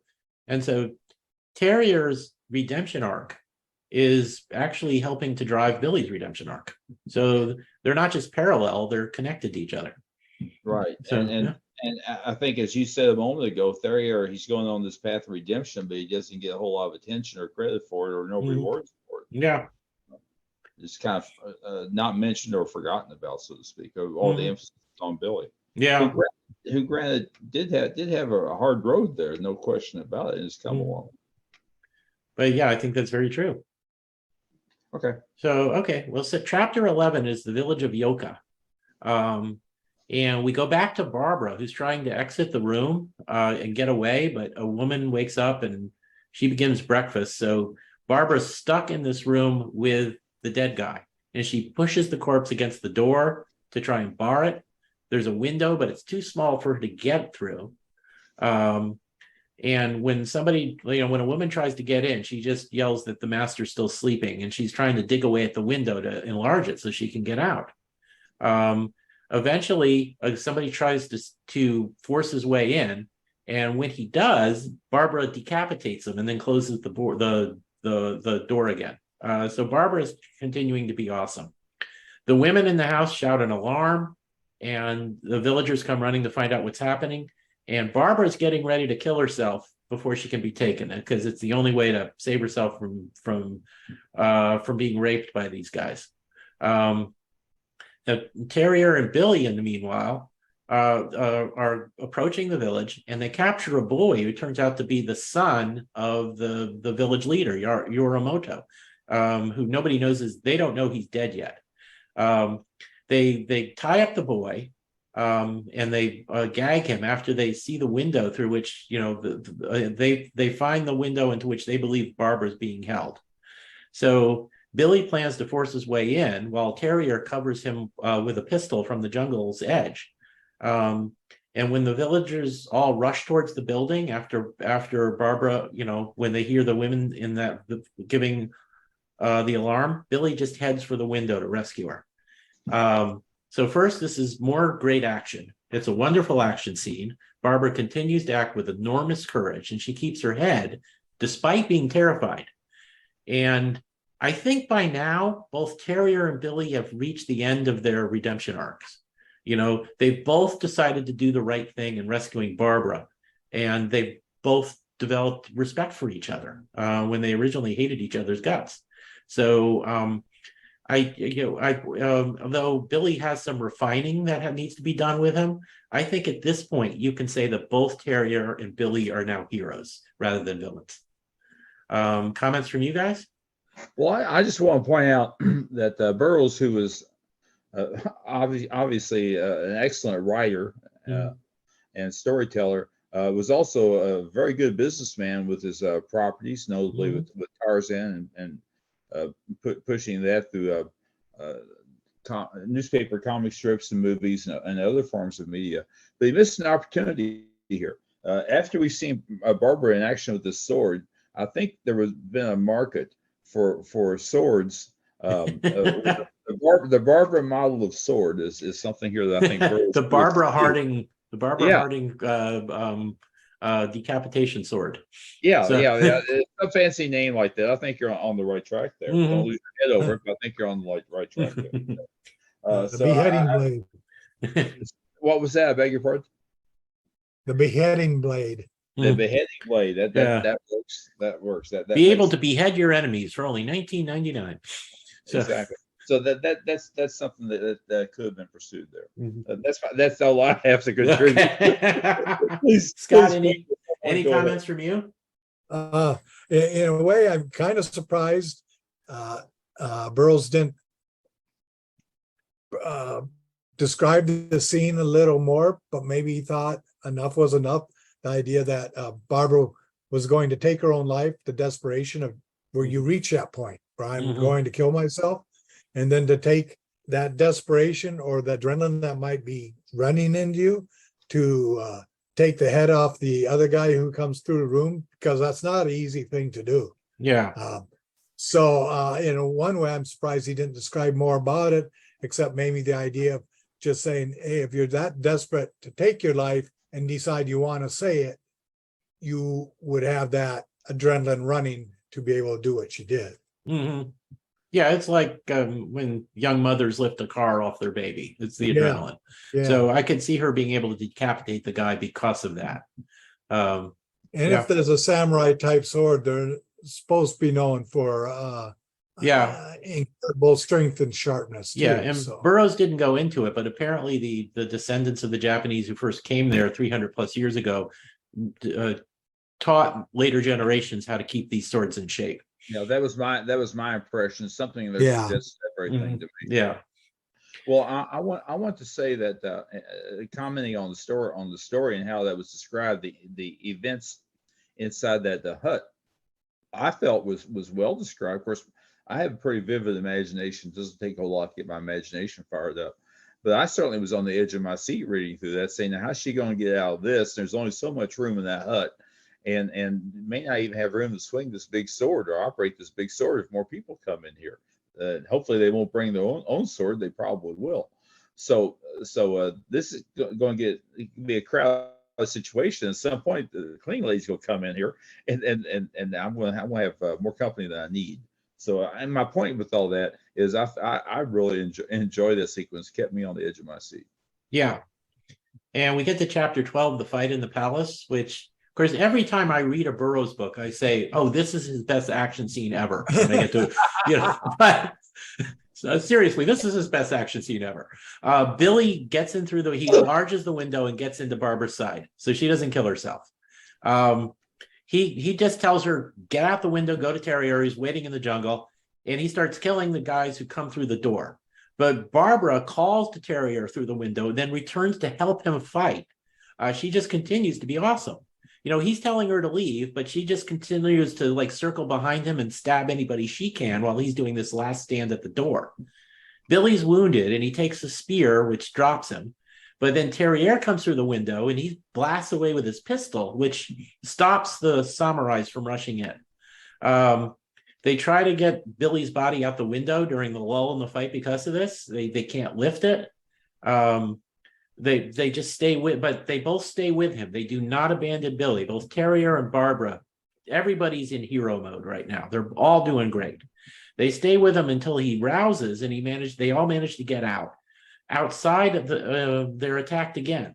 And Billy, despite having a spear in him, puts Barbara on his shoulder and he rushes towards the jungle. Terrier covers the retreat with his revolver. But as they get to the jungle edge, Terrier takes a spear in the leg. So Billy runs back out of cover to get him and bring him to safety. And they use the kid they captured, has a bargaining tool to try and get away. And Billy carries Terrier. Remember, Billy's badly wounded too, but he's carrying Terrier, and they're leading the bound kid with them. And they get to a spring with some water. And once they get there, Billy collapses. And the kid, Asika, calls for his followers to come rescue them. Both the men are unconscious at this point. So it's just Barbara and the little kid, and the kid's yelling, "Hey guys, the men are down, come get me." So really all I have about to say this is that this is a magnificent action scene.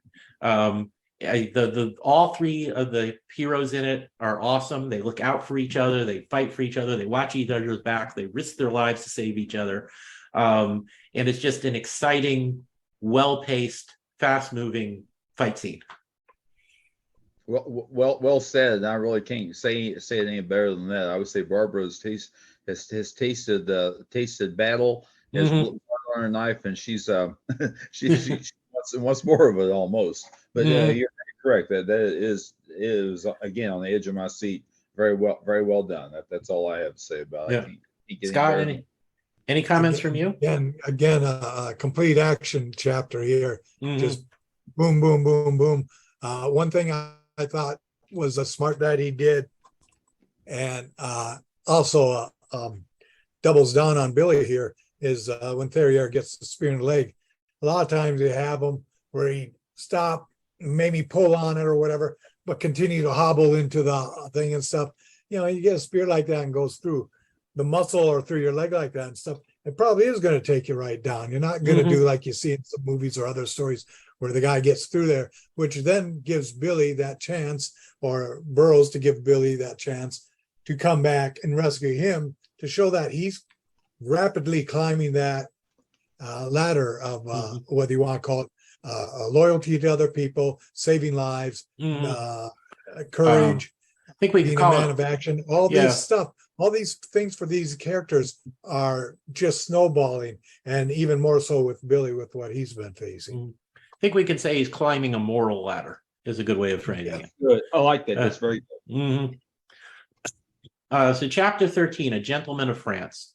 Barbara grabs the pistol up and threatens the kid with death if the others don't go away. So he yells at them to withdraw. She then just bandages. She does the old tearing strips from her skirt trick that we've seen in movies a million times, but it's a perfectly legitimate trope to bandage them.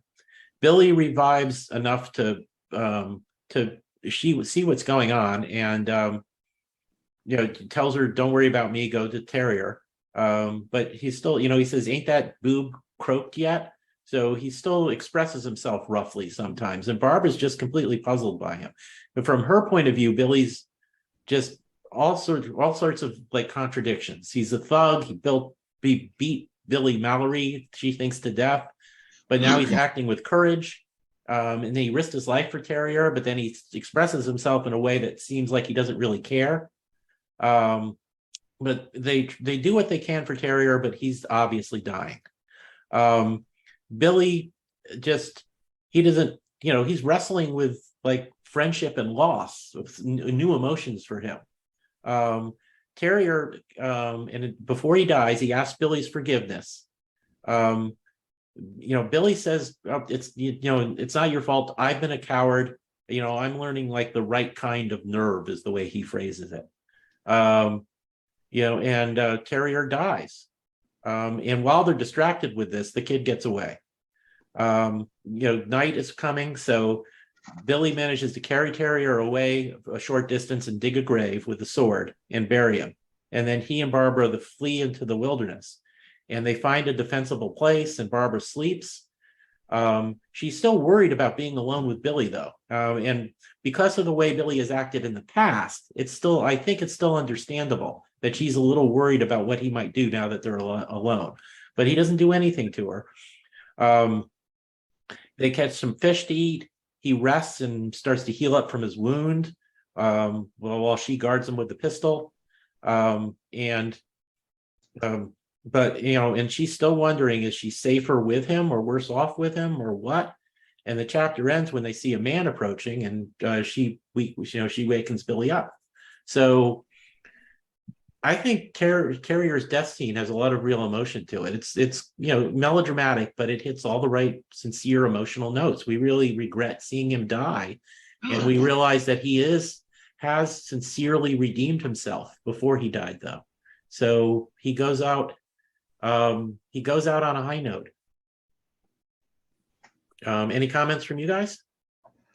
Well, regarding this statement by Billy here, in between all the excitement and shooting and carrying on, ain't that boob croaked yet? Mm-hmm. I would actually cut Billy some slack here. He's not. He's fought hard today, and he's wounded, and he's passed out a little bit there. So he's not quite himself, whatever that is. He's not quite himself.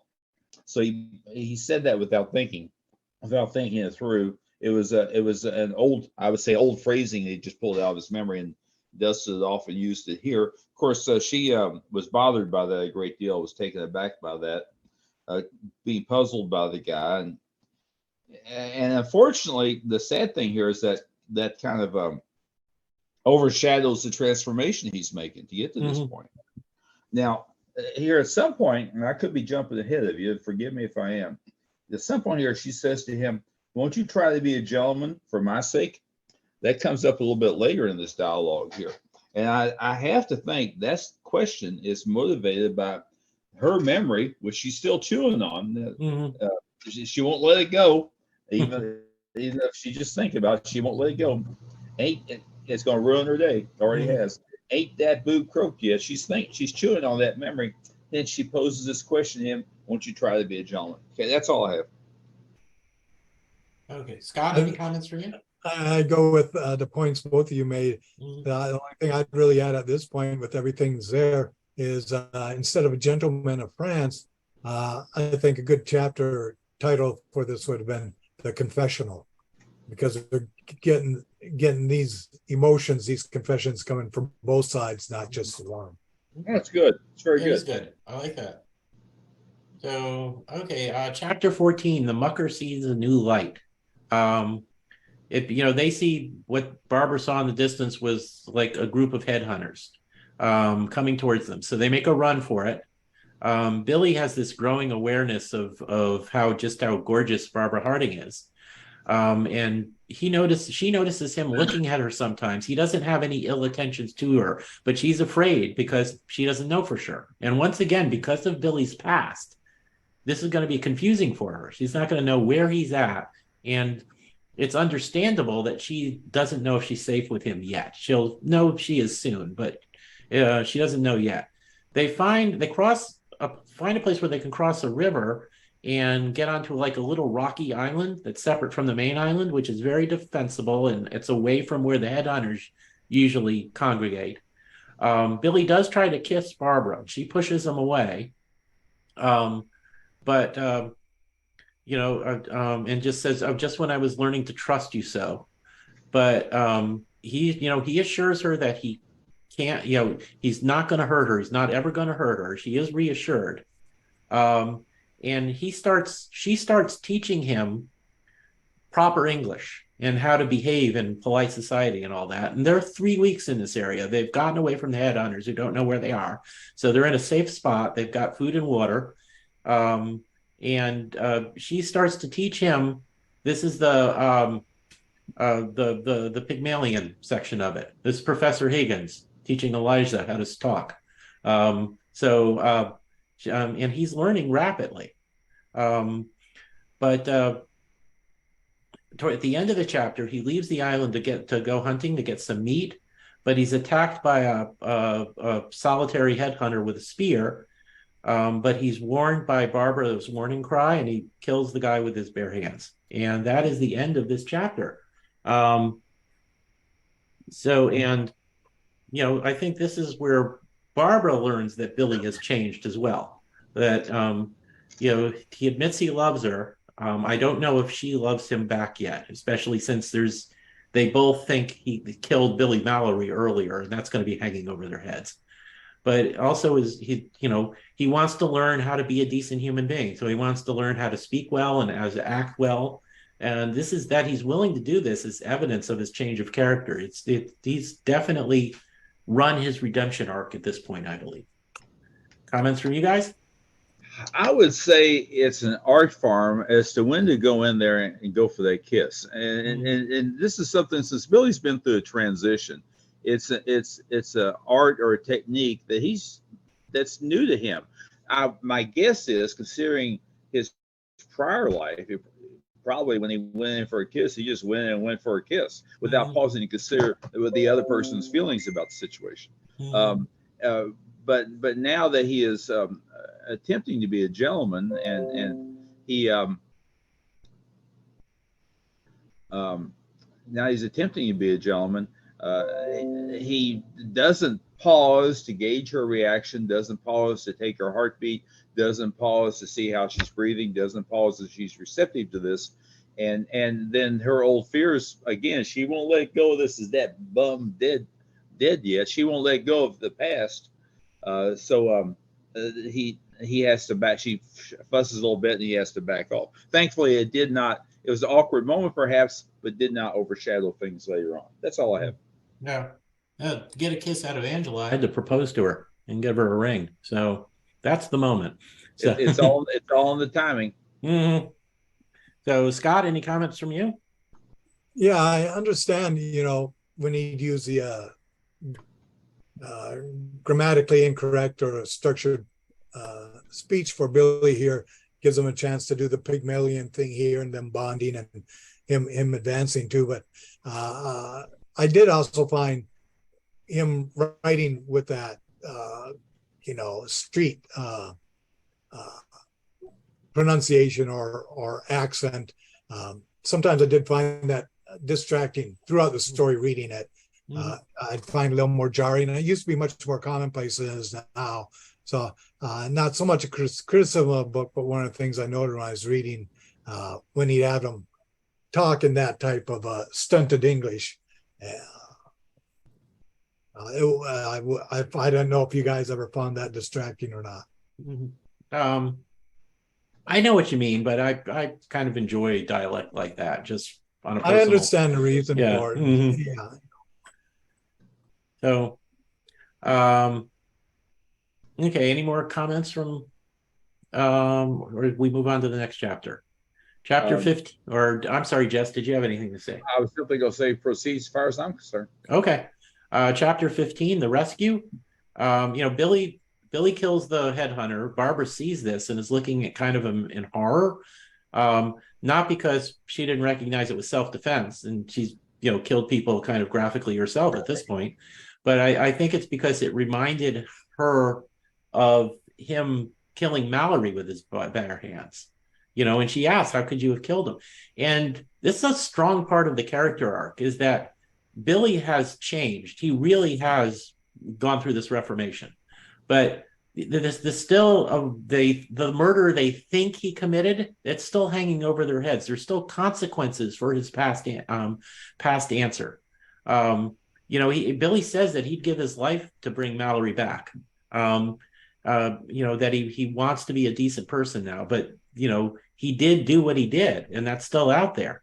And he says he loves her, but then they hear voices and shots, and they see 6 of the samurai with prisoners, which is like Captain Norris from the Lotus, the yacht that Barbara had originally been kidnapped from, and a mate as well.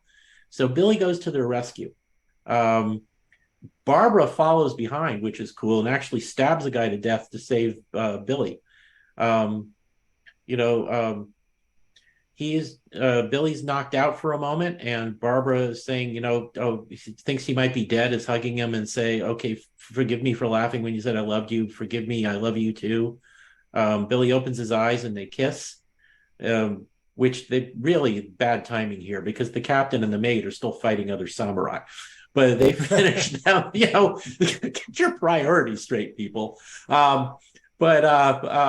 do finish off the opponents. And they tell Barbara that her father and Mallory were taken prisoner 3 days before that. They're probably back at that village. Billy is just enormously relieved to find out that he didn't kill Mallory. That murder that was hanging over his head is no longer there. They recognize Billy now as the guy who beat Mallory up, but Barbara defends him. Just remember, Billy just saved you guys. The Norris explains, you remember the Locust had been disabled, their engine had been completely disabled by the crew of the Half Moon, but they didn't know there was a wireless on board, and they were able to call a warship, which repaired the Lotus, and they went in search of the Half Moon to try and rescue Barbara. They had found the other survivors, and they had arrested them, and then they were searching for Barbara, and that's when they were attacked, and Mallory and Mr. Harding were captured. So Billy grabs a spear and a revolver, and he says, the captain, watch after Barbara. I'm going to go rescue these guys. So as I said, I like that there's a moral sensibility to all this. Billy thought he was guilty of murder, and so did Barbara. And just his reformation doesn't take that crime away. There's still consequences of it, still hanging over their head. It's a very strong moral sense to this story that I really enjoy. But his willingness to try and single-handedly save Harding and Mallory is just further evidence of his redemption. So, comments from you guys?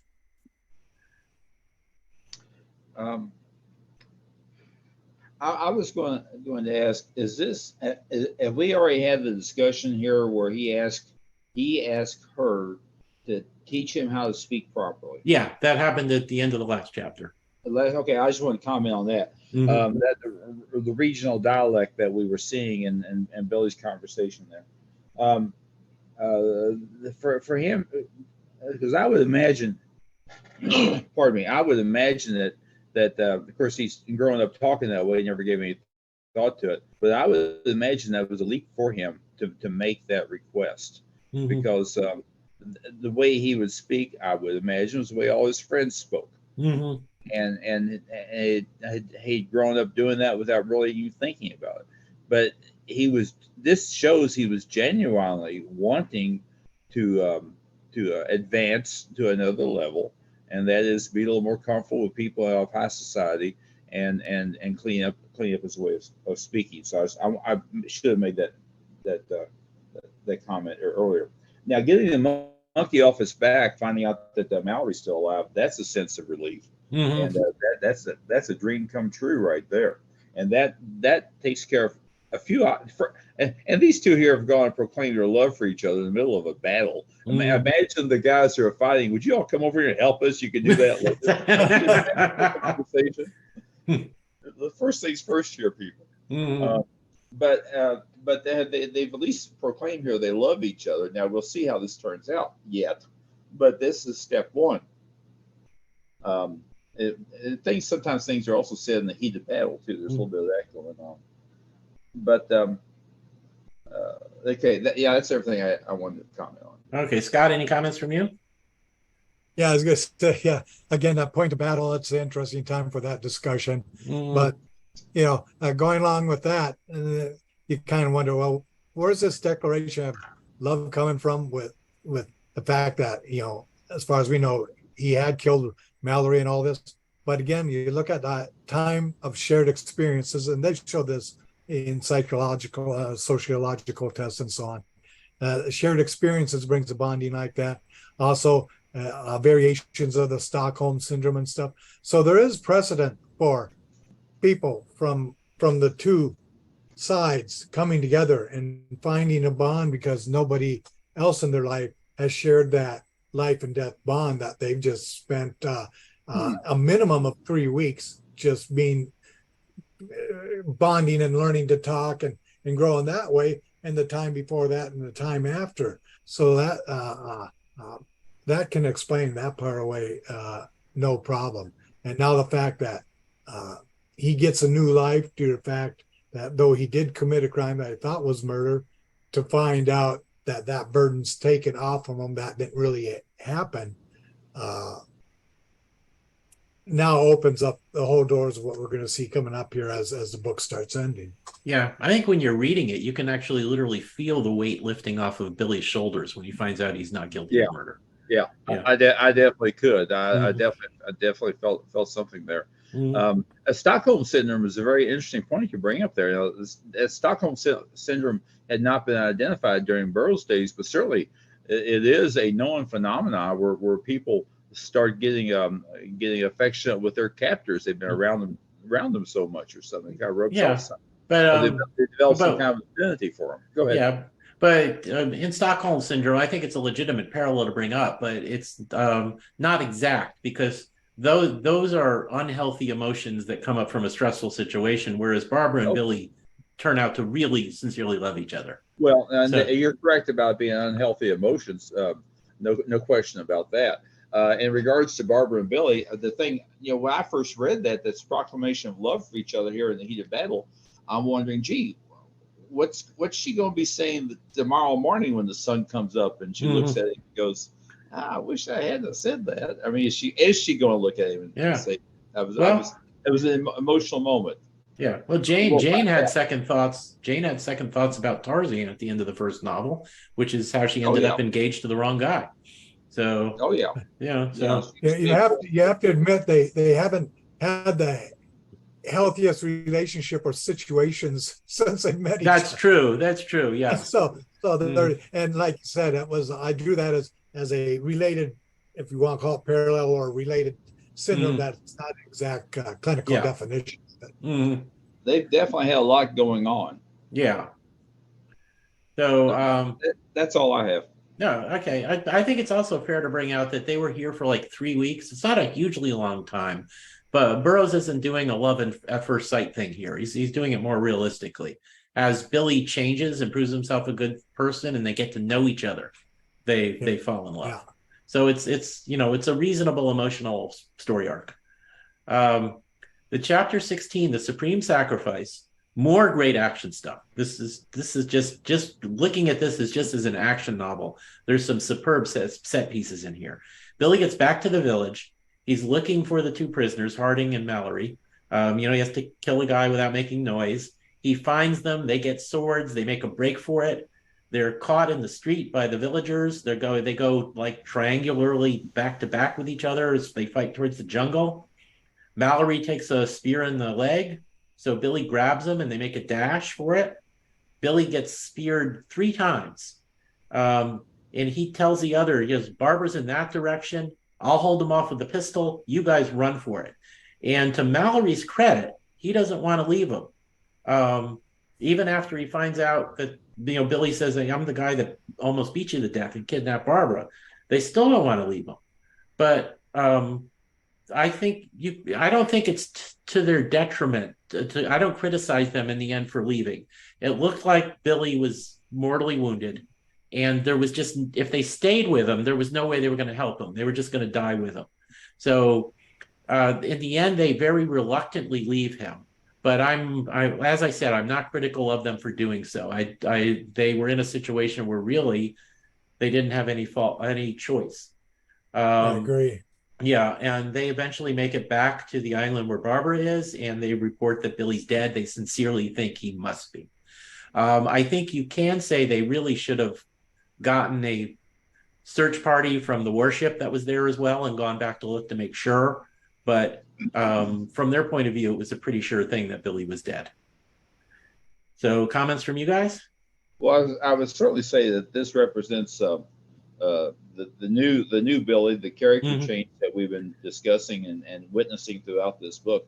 This is the ultimate sacrifice, giving yourself up to save someone else's life, and he willingly did that, or was willingly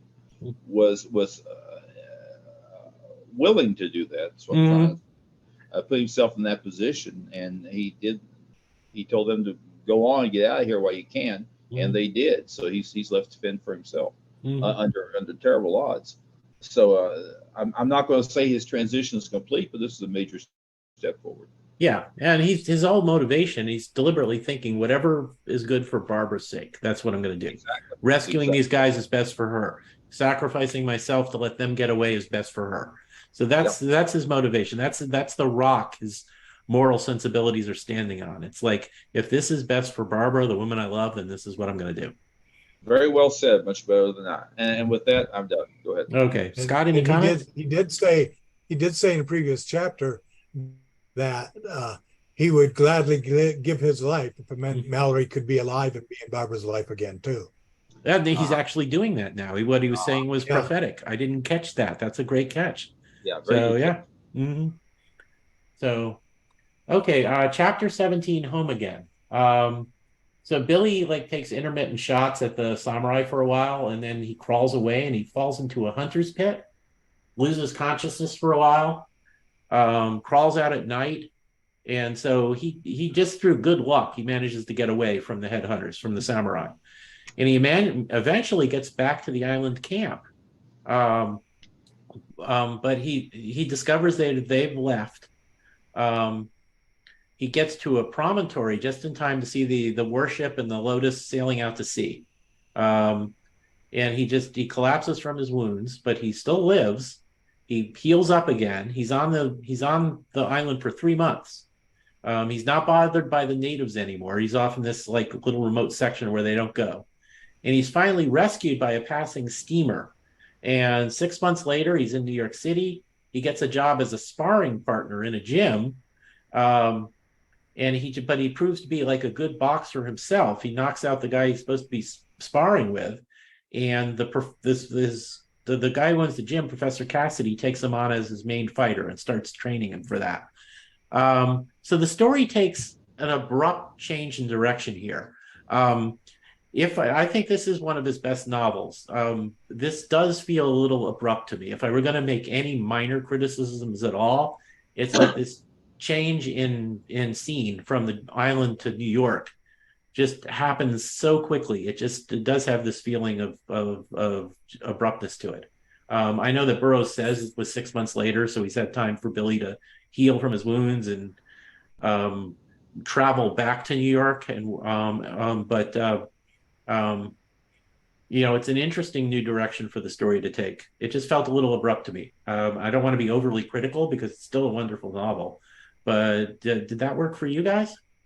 What do you guys think of this chapter? I did not have a problem with it. I would say Burroughs is telling us only what we really need to know as far as this story is concerned, and he could have given us some blow-by-blow, play-by-play of what all occurred in those 6 months. Billy did this and Billy did that, and Billy's going to recover and be okay. But that's all kind of summed up in one sentence or two there, and then to get on to the stuff that really matters. So I'm fine with. I understand your point, but I'm fine with it as is. Yeah, it's probably just a personal thing on my point.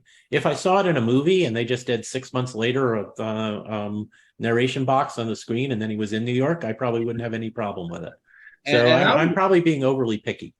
Well, and that's fine. And I don't like for my favorite stories to end either. And I want to know what these people are doing and what breakfast cereal they're eating and all that information.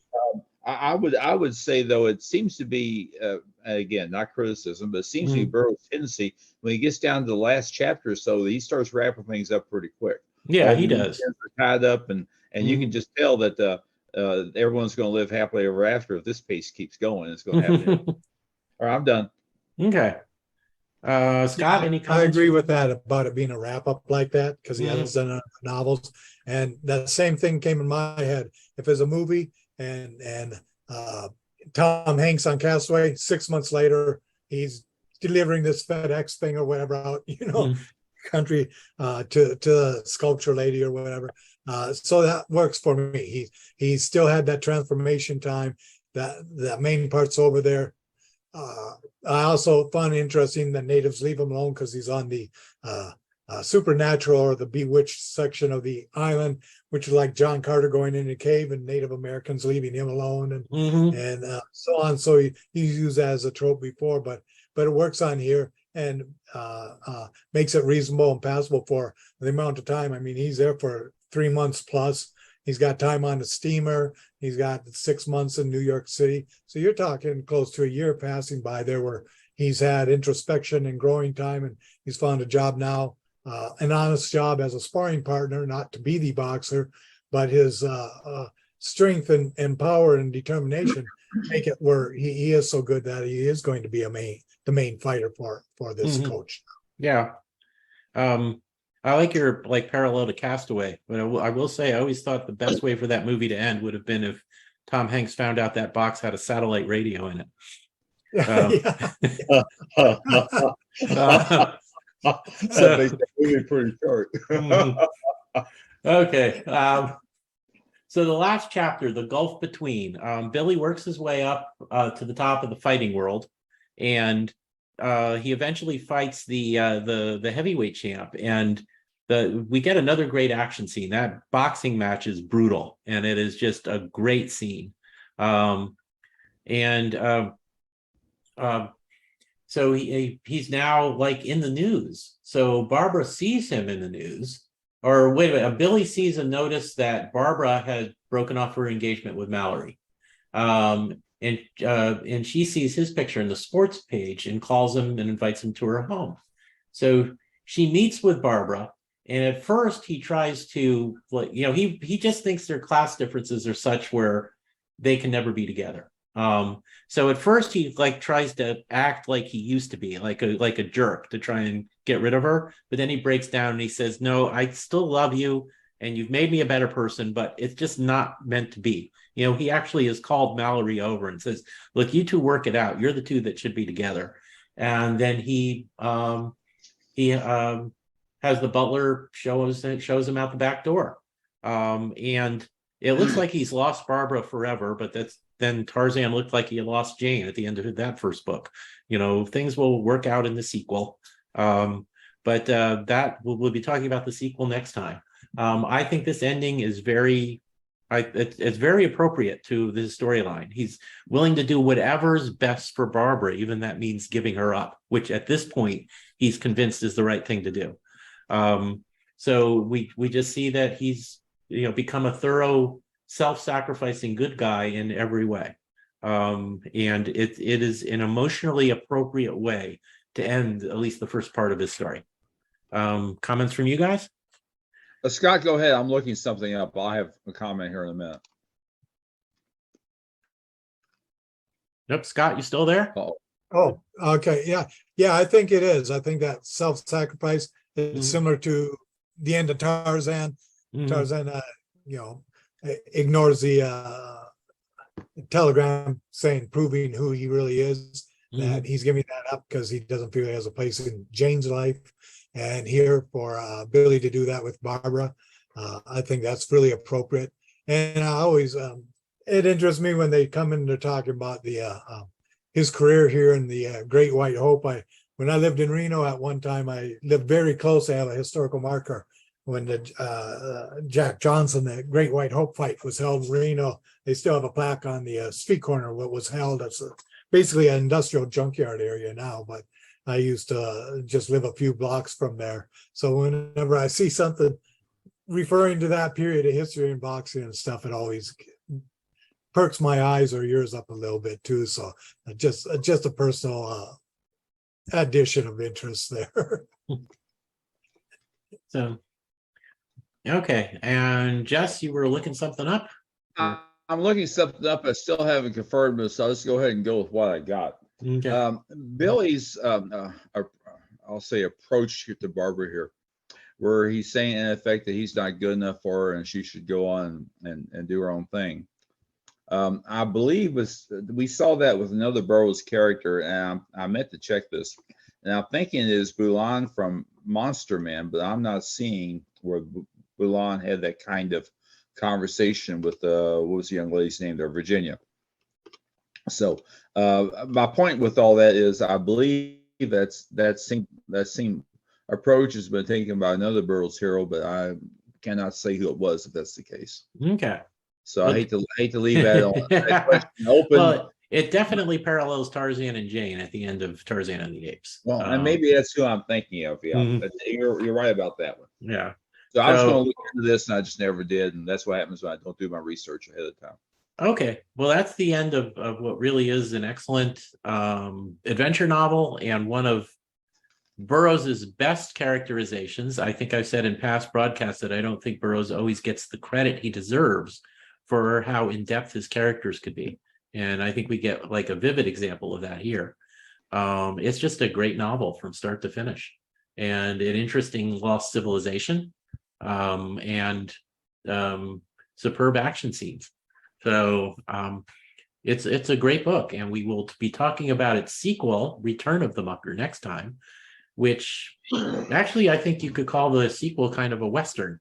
A lot of the action takes place in revolutionary Mexico, right? With, like it does in movies like The Professionals with Lee Marvin and so on. So it's kind of it has a different feel to it, though it's still an excellent novel, and kind of an interesting direction to take the characters in. So we'll be talking about that next time, whenever we're able to schedule our next podcast. And this, I think, has been a great discussion. And I hope the people listening enjoy it. I'm going to release this in one part. It'll be kind of a long podcast, but people can always pause and go back to it if they get sick of listening to us.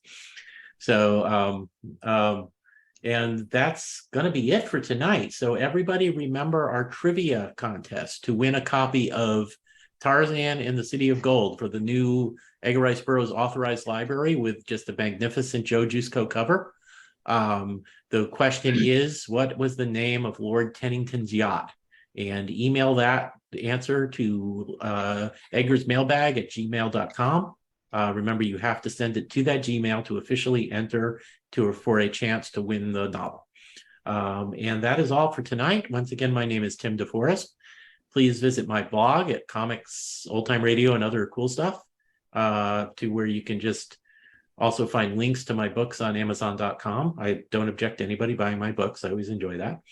And you guys have anything to plug on the way out?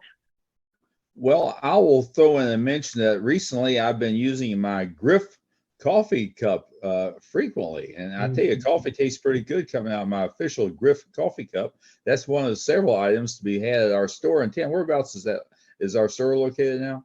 It is, I will post it in the notes as well. It is cafepress/erbpodcast.com, which I know is a bit of a long one, so I will post that in the notes. But yeah, Griff coffee cups. The Griff has been our best seller. We haven't sold much, but what we have sold is mostly the Griff, which is kind of interesting. But you can also get Tars Tarkus, you can get Woola, you can get, and on all sorts of different materials, coffee cups, t-shirts, carry bags, mouse pads, whatever. You can get these images on that. And so just go to our store and buy stuff and make us wealthy beyond the dreams of avarice.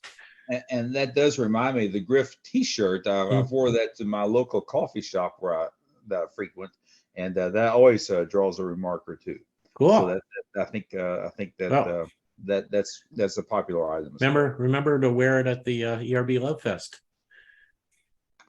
Speaking of, which reminds me, what a segue into that. My goodness gracious. ERB Love Fest is an online event which is held in my discussion group, The Love of All Things Edgar Rice Burroughs, on Facebook. And there we do pretty much what we do all the time anyhow, to some degree. And that is, we have interviews, we have discussions, we have posts, we have pictures, and we talk ERB pretty near 24/7. I do need to sleep a little bit, but we have some lengthy conversations. And we'll continue to do that. We'll also have interviews, and we'll have some guests and maybe an announcement or two, depending on the sun, the moon, and the stars, and that sort of thing. But it's 3 days ERB Love Fest. This will be like the third or fourth year we've done it. I need to go back and do the math. And would love to have you all join us online on Facebook at the Facebook discussion group, Love of All Things Edgar Rice Burroughs. Go ahead, Scott. Okay, Scott. And I just want to say thank you to everyone who's listening, and the little points we bring up of where you can get other material. I'd like to point out, I think it's erb.com, correct me if I'm wrong. If you like ERB Adventures, the online comic strips, the continuations, the serials are out there. Tarzan, Korak, Pellucidar, Jungle Twins, all these characters, I am a Barbarian, if you enjoy good story writing and illustrative comic art, definitely go out and check out the online comics there. I think erb.com, right? They were doing an adaptation of the Mucker a few years back, but that kind of fell by the wayside. Hopefully they'll go back to that. It was like Korak, I know, fell by the wayside for a few years, and then they got another artist to finish it.